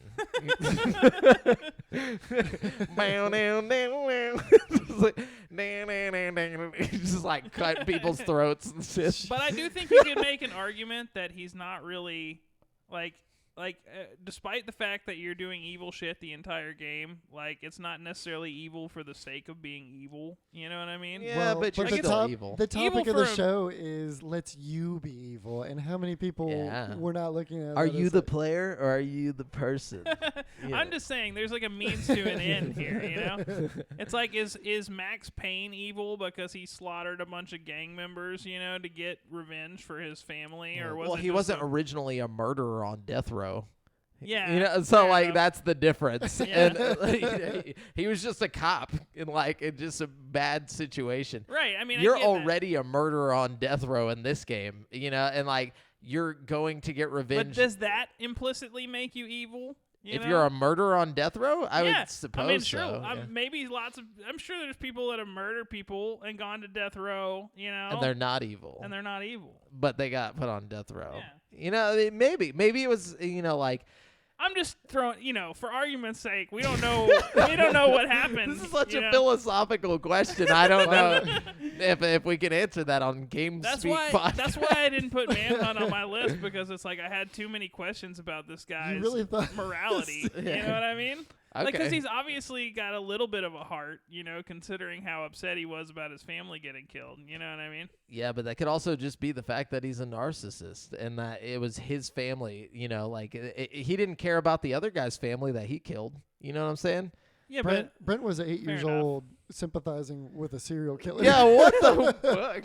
Look, I get what he means by it. I'm just saying, we don't know that he was a serial killer until he started having to do all this stuff, and it's not like he just was like, yeah, I'm gonna go kill people. You know, is the freedom on their corpse? You know, is the freedom worth it if you have to like, you know, bag people and then slit their throats and you know, like I think I'd just stay, you know, like in prison at that point. You know, like speak for yourself. You know, I am. I said I. But that's another thing. I don't think he really chose like he gets his lethal injection right at the beginning of the game. But also you say like you're like you know, just because he's on death row for killing doesn't mean he's evil. The people that he kills might not be evil either, you know. Like he's just like they're not all there to kill him. But my point is like he doesn't have a choice whether or not he's gonna kill these people. Yeah, you know what I mean. Like he's kind of just has to. You always have a choice. Brent. Yeah, I guess he could have run to the cops or something. But then there's that chick he meets halfway through the game that's like investigating the fucking director or whatever, and like he tries to do the right thing. He like talks to the cops. How many people died before? I'm just saying, man. You know, there's a good argument here.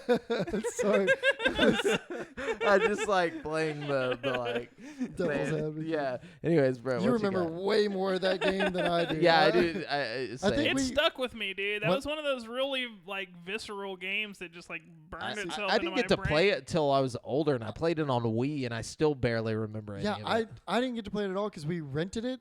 And we played it. My dad saw us kill someone, and he was like, "Nope." He took it out. Took that right back. Yep. I played that alone, with like 8 years old, just like fucking traumatized. Like your dad was probably like, "Yep, Devin's gonna be a school shooter now."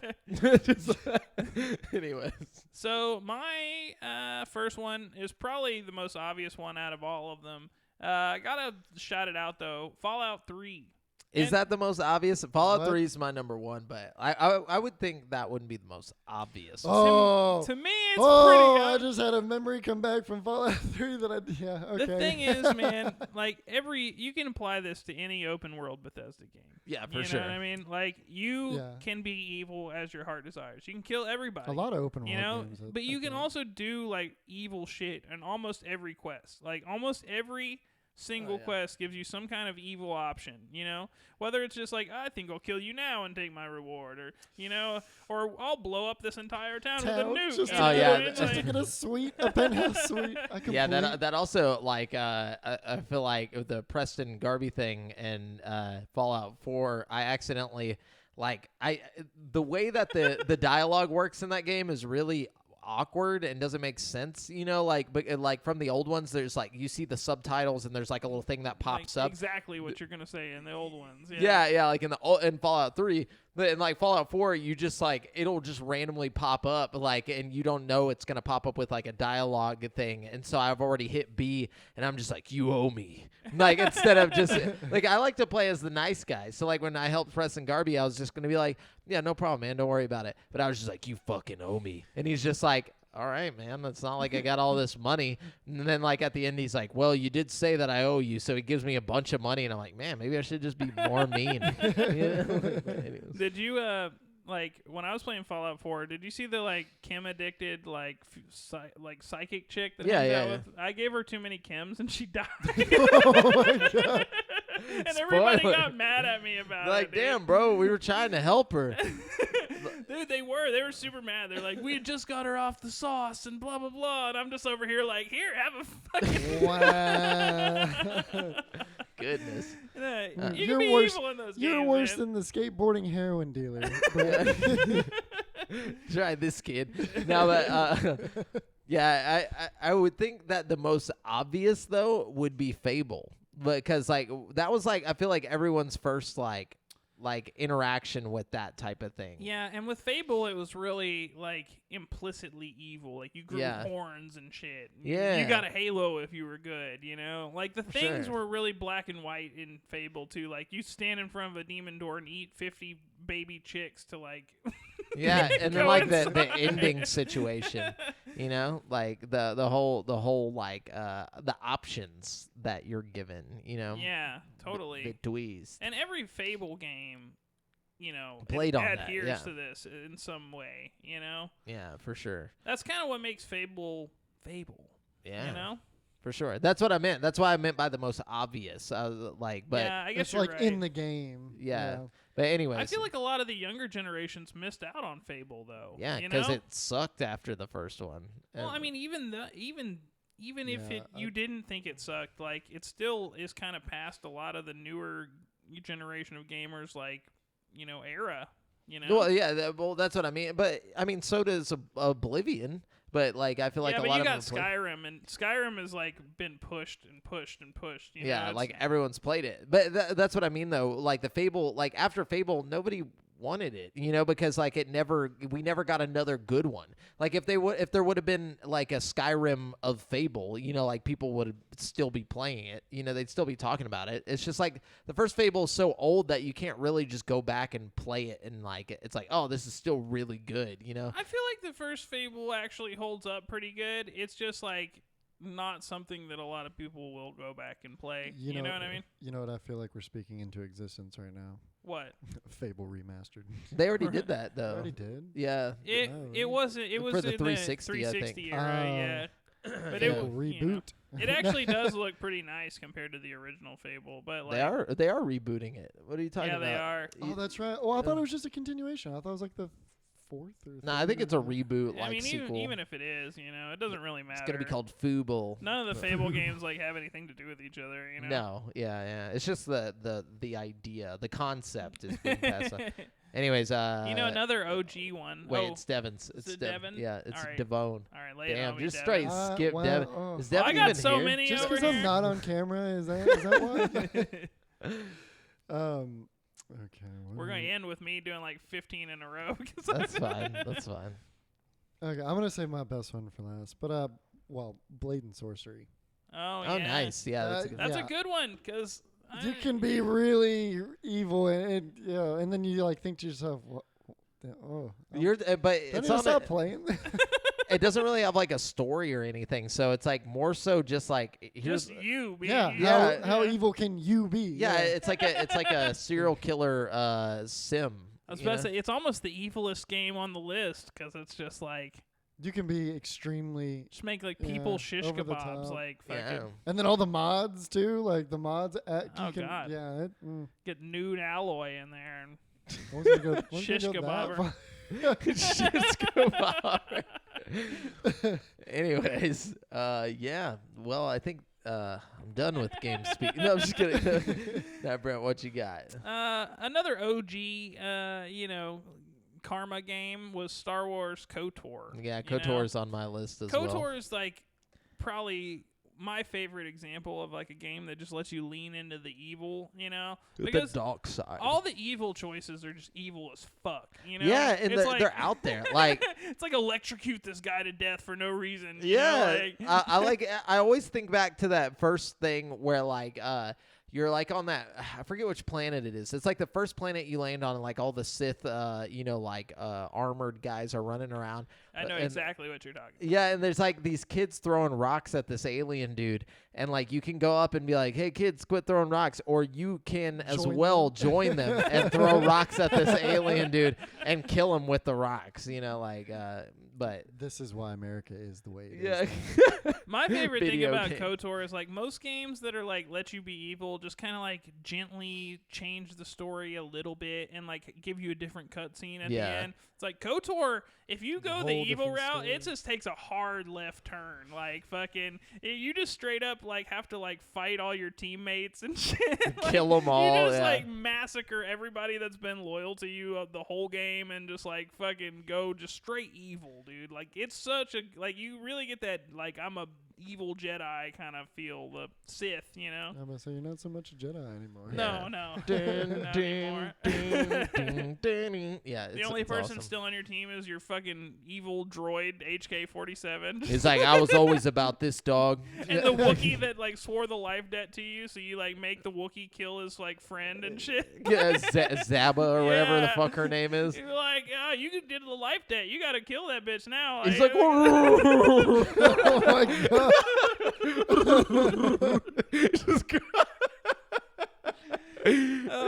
I fucking love that game, dude.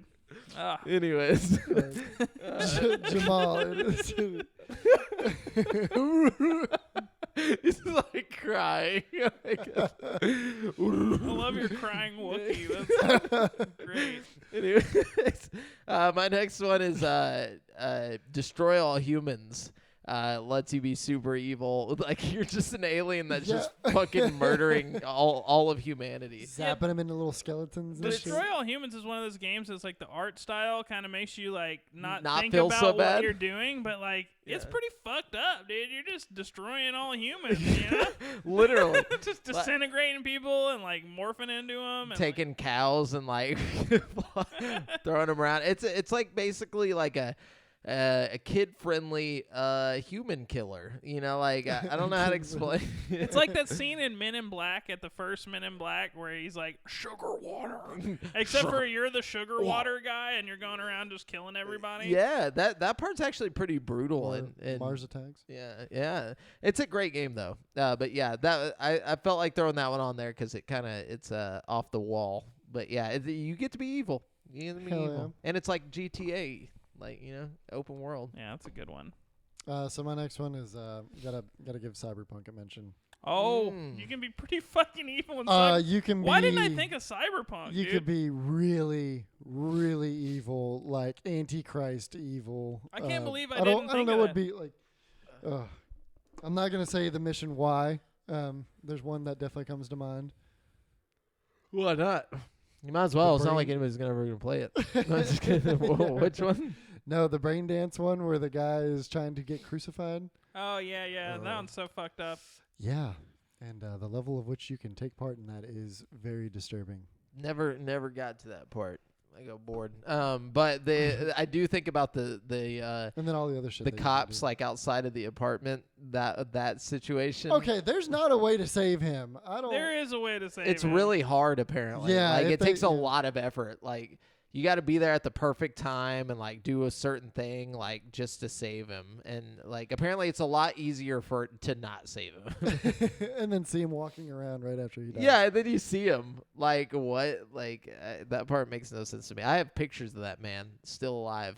I know it's a conspiracy. I fucked up several missions in Cyberpunk that I'm pretty sure like fucked up a lot of the like story in the game for me. Not necessarily like the story, but like side stories that I think would have gone a lot longer had I not let X person die on accident. You know what I mean? For sure. So, you know. Yeah. Anyways, okay, is it my turn again? Yeah. Okay, moving on. Yes. I guess I got to mention Grand Theft Auto 5 since we were talking about Grand Theft Auto. Yeah. I mean, you know, Grand Theft Auto is a game about stealing cars and robbing banks and just doing, you know, killing hookers. But you still have a good heart. Moderately evil shit. The reason I say Grand Theft Auto 5 specifically is because you play as Trevor. Yeah, Trevor's fucked. Trevor is just absolutely maniacal and like he's a psychopath. He's a psychopath with no redeeming qualities really, and I don't know. I mean, like he's if that's not what we're talking about in this topic, he's like I just don't know what is. He's like if Krusty the Clown was a person. Like I don't know why. like just a if Krusty the Clown and Itchy and Scratchy mixed all mixed together into one person. Yeah. There's a specific scene in that game that like it just really takes it over. But there's quite a few. Well, what Trevor, to be honest scene, Jamal? Yeah, I don't want to. Yeah, I didn't want to talk about mine. But GTA is a little different though, because I feel like more people play it. You know, like I don't know. No offense to Cyberpunk, but no one really cares. You know that like you're like you gotta just stop trashing Cyberpunk just because you don't like Cyberpunk. Like you're like I just love it. You're sitting there talking shit all this time. Brick gets so butthurt that like it's my favorite thing to just like I don't really feel this much hatred towards Cyberpunk. I just like to talk so much trash about it. Getting a rise out of Brent. Like I still have the game like on the Xbox. Like I'm not against it. Well, you sure talk like you are. But you know, I'm still waiting on that next gen patch. You know that thing that was supposed to come out like a couple weeks after the game came out. Yeah. Well, maybe if you had a good PC, you could. Yeah, maybe you should just. I don't know what that bro. means. No, but it's next one, Untitled Goose Game. allows you to be quite evil. The whole point of that game is to be like a menace to society, but as a goose. Peace was never an option. Exactly.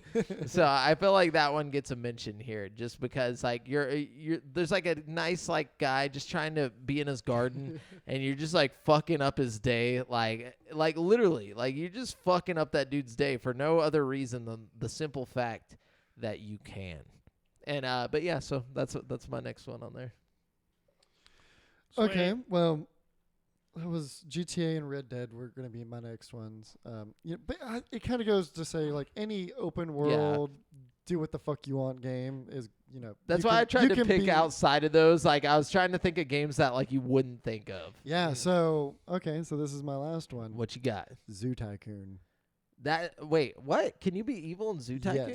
Yes, you can. How? And as a kid, I would make really good zoos to where I got like millions of people in them, and then I'd close them off and let all the animals go and see how long they survived. Wait, they would kill? I didn't know you could do this. Yeah, you could unleash the animals? And this is like an old school version.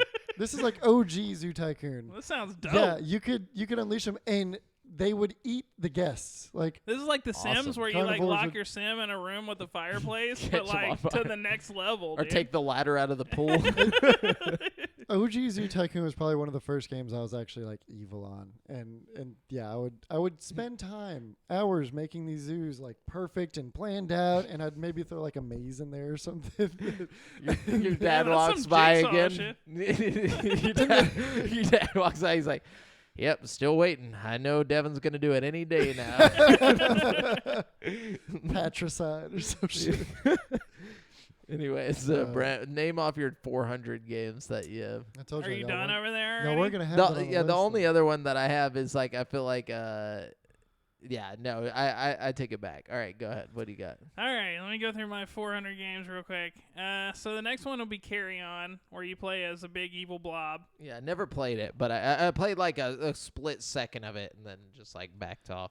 It's pretty good. It's just like a side-scrolling game. Evil. You're just a blob killing everybody. Vampire the Masquerade Bloodlines. It's one of those games where it's like, it's not even like, will you be evil? It's like, how evil do you want to go? You know? It's like you almost have to be evil to play the game, but then it's like you have to make these choices like, do I want to drink this guy's blood entirely and kill him? Or do I want to like drink him almost to the point where he's like dead and then leave him alive? You know what I mean? Like he's just laying there. Like, why? Does he have like a life bar? No, when you're sucking his blood? Yeah, they do have a life bar. Like hobos and stuff have a shorter life bar, and rich people and like wealthy people like they have more blood or nicer blood. Because they're like cyberpunk. How classist. You can even eat like rats and stuff if you're like depending on what type of vampire you are. Can you be a vegetarian? No. Oh. What if you don't want to eat people's blood though? Like you can eat dogs and rats and stuff, but you won't be like the healthiest. You'll throw up a lot. No, that's pretty in depth. Yeah, that's pretty cool. It's pretty cool, dude. The game is dope. I wish they would not make the second Poor one. Brett. My next one will be Infamous. The Infamous games are dope, but basically they've got a morality system, and like as you get more or less evil, your powers get like red or blue depending on how evil you are, and you basically become either a superhero or a super villain by the end of the game. What? That's pretty fun. Was that implemented in the second one? I don't know. I know the first one it was like a big deal. Yeah. I think the second one it was implemented, but it's like a little. Yeah, because I never played the first one, but I played the second one, and I don't remember anything like that. It's a real smooth thing. It's one of those things like where if you're doing the right stuff, you won't even notice it happening. You know, it's not like you know, it doesn't like pop up on the screen like choice A, choice B. It's like go over here and save them, or you know, go over here and do this. Yeah, it's like you know. So it's like if you're just playing like you would as a good guy, then your actions will like lead you to the good ending. You know what I mean? Yeah. Undertale is my next one, which is coming to Game Pass pretty soon. I won't really go into detail because I can't without spoiling the game. And I figure don't spoil it because I'm about to play it. A lot of people are probably about to play it, but trust me when I say you can be evil up in there. And my last one is The Outer Worlds, which is another obvious one, but it's like, you know, you can be pretty evil in that fucking game as well. Yeah, because it's all a bunch of corporations and, like, you know, it's pretty interesting. Pretty interesting. Just think of how evil a corporation can be. And then imagine you're in a game. Yeah, for sure. For sure. But anyways, that was the topic of the show. Video games that let you be evil. Now we're going to jump on over to our People's Champ, which is someone who wrote in a question that just specifically sticks out to us, you know? One that's just champion worthy. Yes. Brent, what you got over there? Yeah. Oh, yeah. Oh, yes. Oh, yes. Okay, I'm going to give it this week to Aaron Jones. Oh, the Jonesy. He says, do you think Xbox is heating up its next-gen plans more so than PlayStation right now? Nah. Game Pass has been expanding wildly since the acquisition and has no plans of stopping. Sega, Capcom, Konami are all on the rumor mill as well. That's what Aaron Jones has said to us. I think they've been pretty chill as of late. You know, no real big moves from them. So, yeah, Xbox is dying, dude. What to me personally, I think this is all very necessary on Xbox's part. Yeah, I don't think Xbox is like necessarily passing up PlayStation. I think they're doing what they have to do to catch up to PlayStation. Definitely, I mean? At this point. Yeah. I think at this point, 2 years down the road, like whenever things start popping off, who knows? Yeah, they're setting themselves up in a position where they could take over. You know, like the potential is like limitless right now with Xbox. You know what I mean? Now the question is, are we going to capitalize on this? You know, I don't think PlayStation's going to change their game plan. I think they're going to do basically exactly what they did last console cycle, and you know that's not necessarily a bad thing if you're a PlayStation owner. You know what I mean? No, because you know exactly what you're getting. Yeah, but it might not be enough, and it might not be as good. You know, like just because you know, God of War 2018 was fucking amazing doesn't mean the game that's getting kind of pushed out very quickly right after is going to be just as good or better. Yeah, you know, which I think could harm their ecosystem, you know, and but God of War 2018 also was rushed out. You know, they had to cut a lot of content out of that game to get it out on time. True, you know what I mean, but can you strike gold twice? That's the question. I sure hope so. Hopefully, yeah. Shit. I know it's still really early, but you know, all things considered, with PlayStation 5 and Series X, like Xbox is well in a good position to win this console generation easily. They could as of right now, because not much has happened from PS5. You know, like but also with PS5 there are things happening. It's just not as like grandiose as Xbox right now, you know? Like PlayStation's the only place you can play the Resident Evil demo right now, you know. There's like they're giving out free games every month also, you know. That's what I purpose said with like right now. Yeah, and the acquisition and everything. Like. Well, and I think right now PS5, like just because they have God of War, whatever, Ragnarok or whatever lined up, they also have the Horizon Zero Dawn sequel lined up, which doesn't really excite me so much, but I know it's good for PlayStation. Yeah. You know, but like also they're good games. Yeah, and we don't see much from Halo or from Xbox other than Halo right now. But with that acquisition of Bethesda, if Starfield and Elder Scrolls 6 or 7, what is it? 6 are exclusives. Yeah, I think PlayStation might be kind of fucked. Even if it's just a timed exclusive, even if it's just 1 year of exclusivity, that's a bad thing for them. Pi Messiah said I was able to get a PS5 last week from the Target drop. Oh, what? Nice! I want one. That haptic feedback is really weird but cool.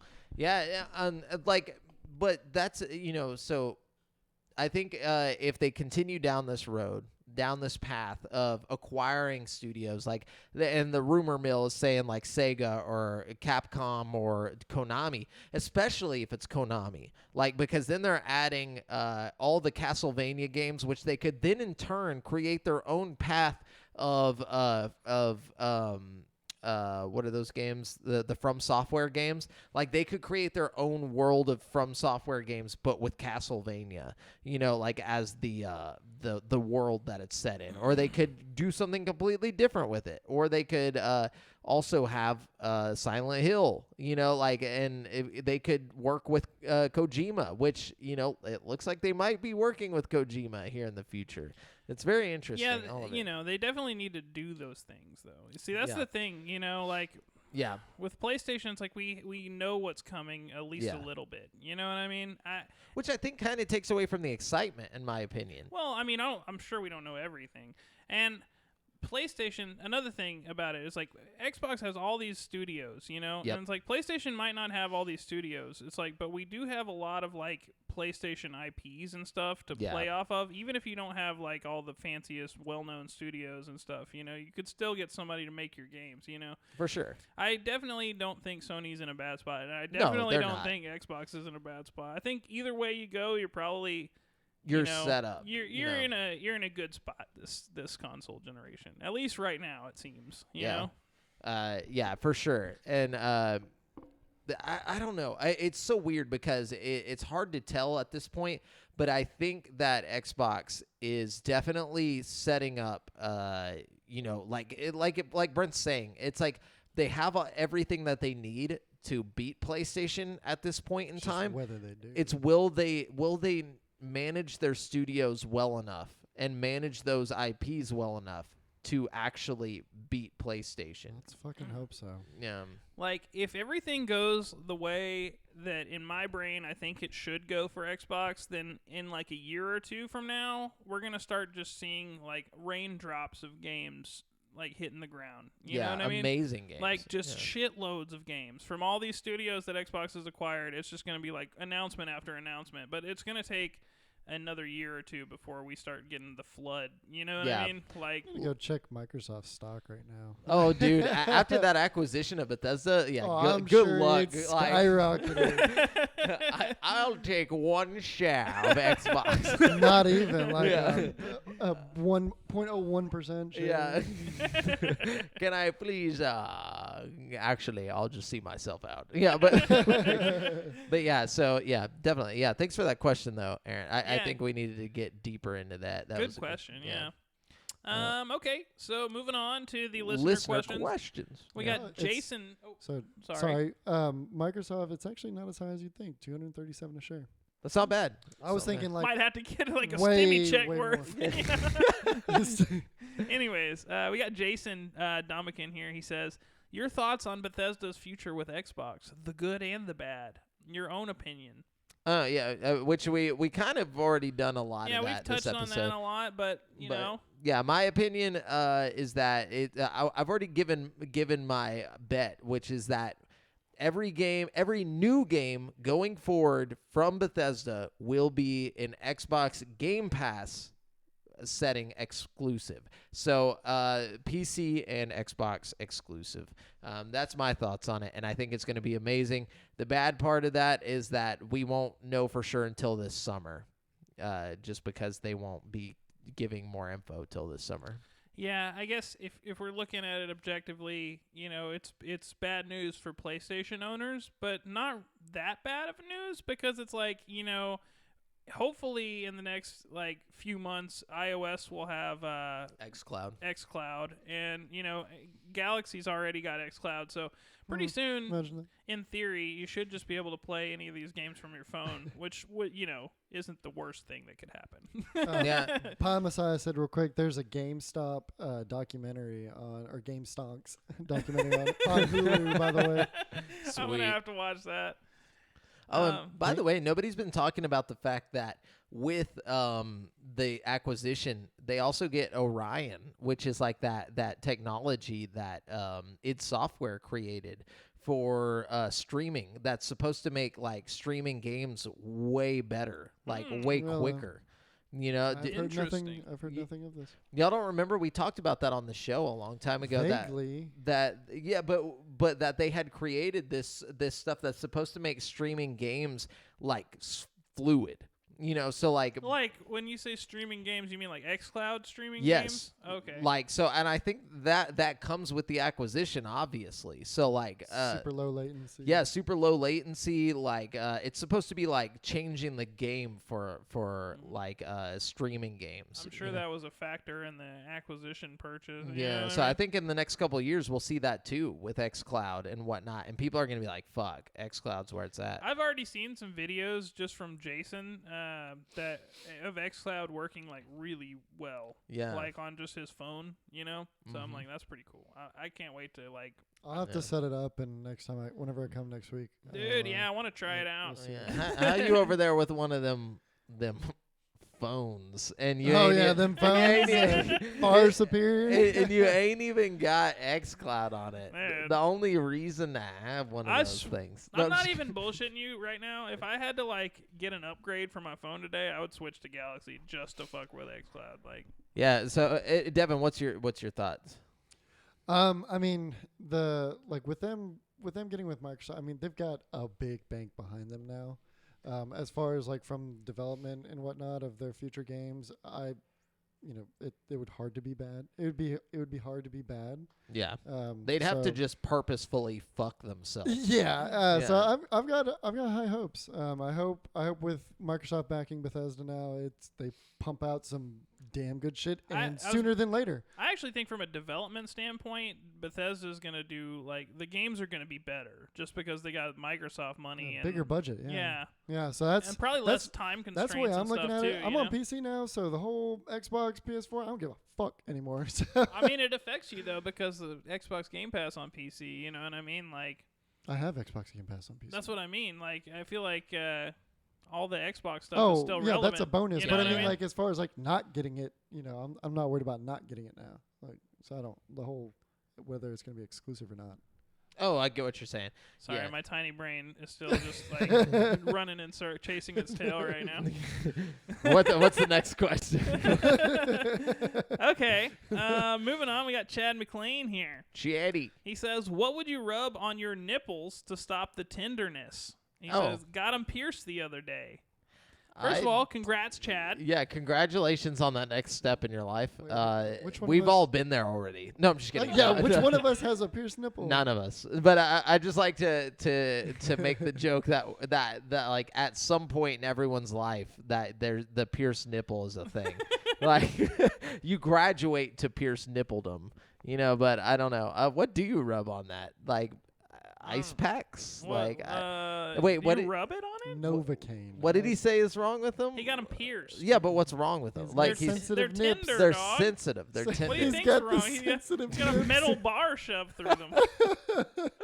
I guess to stop the tenderness, I just want to preface take any the piercing. I just want to preface any answers that might come through. We are not medical. No, yeah, we're definitely not medical professionals. Do not take any of our advice. Crush up 3 hydrocodone. Yeah, definitely. I would say go holistic about it.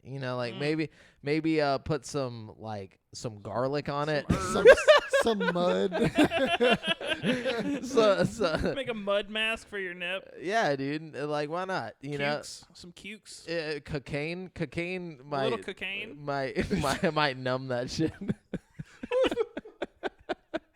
Yeah, so cocaine and cucumbers. There you go, Chad. Yeah, you're welcome. We've got Benjamin Dressler here. He says, any info on Hellblade 2 would be great. LOL. I can't seem to find anything anywhere about the game. The problem is that there's not really much info unless you want to go watch that weird documentary with the team that is making it on their future ideas and stuff. Yeah, that was the last time we got an update from Ninja Theory. Yeah, it's kind of sad. I saw his question earlier, and I did a Google search and several Google searches and could not find any trustworthy information on it. Yeah. All I know is that it's coming to Game Pass, and it's going to be day one on Game Pass. So keep your eyes on your Game Pass, and I'm sure that's where. Yeah. You'll see it first. Yeah. But, in the meantime, get on that Hellblade VR, dude. Oh, yeah. I forgot play that they first did that. one in yeah. VR, man. Oh. Yeah. That's a game changer right there. Yeah. But yeah, thanks for writing in with questions, everyone. Thanks, that has been wonderful for us to answer them. It's fun. So we're going to jump on over to the final part of the show today, which is Brent's Facts with the Z. I'm just not even trying anymore. Brent Factuals. Brent's Factuals. I was ready for the energy, and you didn't deliver. Yeah. Sorry. I feel like blue balls, bro. Sorry. Yeah, I was about to say I feel turned on and then just left in the room. Didn't mean to turn you guys on so bad. All right. I don't know why that made it so weird. Thanks, Brent. Yeah. But anyways, hey, y'all are the ones that are fucking. Yeah, but it was the way you said. You're not supposed to acknowledge it. Y'all need to calm down. We didn't say we were horny. Look, I'm just repeating what you guys said. It was like an analogy. Yeah. I'm the one sitting here. It was. He was saying dick it's soft. You know what I'm saying? Okay. You guys are over here just fucking turned on. It's like not working out. It's like it's like square soft, which is dick soft. It's a good thing we don't have an HR department. Yeah, it's a good thing. Yeah. Anyways, Brent. Yeah. So if this was an old what are your play, facts? they would be pulling us off the stage with like one of those hooks right now. Okay. So my first fact, like I found the fact and I was like, oh, this is cool. And then it's hard to put it into like question. You say that form. every time, but then you do so well. Yeah, but this time specifically, it was like real hard. But I got a question. Then you figure it out. Yeah. Get ready. Okay. All right. I'm ready. Come on. Who is considered by many historians to be the most successful pirate of all time? Bluebeard. No, I'm just kidding. Blackbeard. Nah, you'll never guess it. It's a woman. It is. How'd you know? I don't know her name, but I've read something. That's the big surprise. To be honest it's a woman. with you, I can't tell you her name, but well, I'm gonna go ahead and give it to you because that's good enough. Yeah. Who are she be? The 19th century. Wait, oh no. She was from Asia, right? Yes. Yeah, she was an Asian pirate, and she controlled one of the largest fleets at the time. Yeah, like you already got it right. Bigger than any naval military at the time. I already given you credit for this. But Sorry. yeah, she went head to head with several of the navies at the time. Yep. Who is this woman? She was named Ching Si. She was a 19th century Chinese pirate and a former sex worker. And a widow of fearsome pirate Ching Wan. Today she would have an OnlyFans from her pirate ship. She commanded more than 1,800 pirate ships and 80,000 men. Yeah. Damn. Isn't that crazy? Yeah, she'd be like top tier OnlyFans. Yeah. Selling like bathwater. Pirate girl bathwater. Commanding 8 million men. Yeah, like subscribers. Yeah. 1,800 ships. And at the time, like 19th century, that's insane. Dude, that is pretty crazy. The population's like barely. Okay. Yeah. I'm smart. Oh, wait, you have more? I got one more. Oh, okay. What's the other? Oh, I better know this one, too. All right.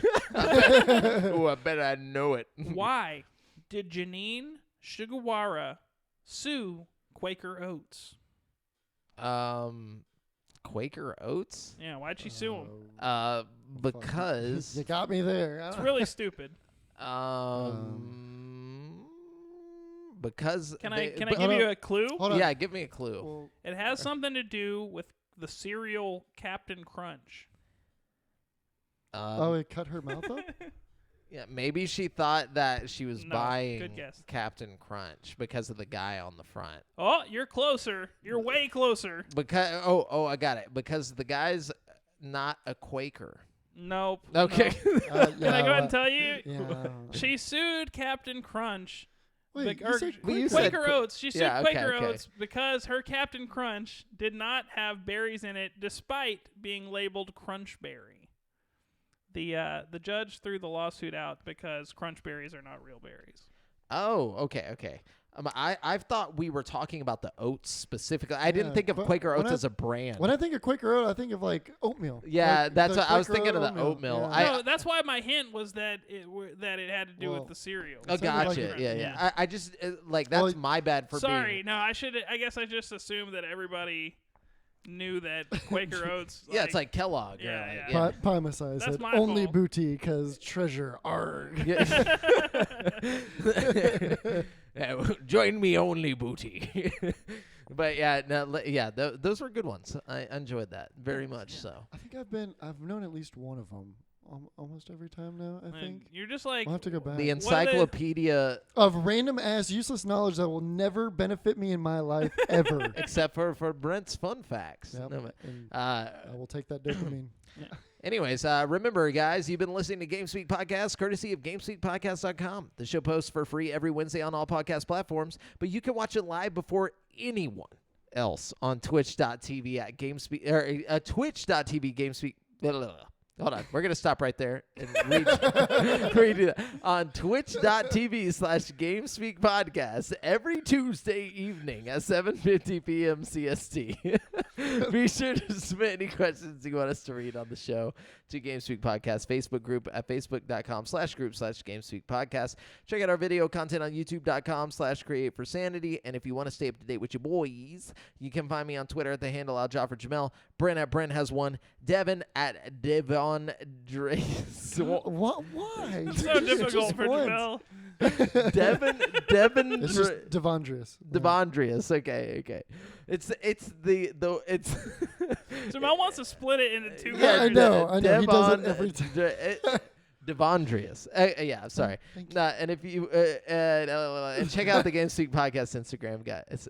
We got to do more on these social medias. I feel like we just don't put enough effort into our social medias, and we will start doing more. We're gonna get on Instagram. Like, we're gonna be so Instagram that you're gonna hate us because we're gonna be on the gram. Anyways, until next time, listeners. Later.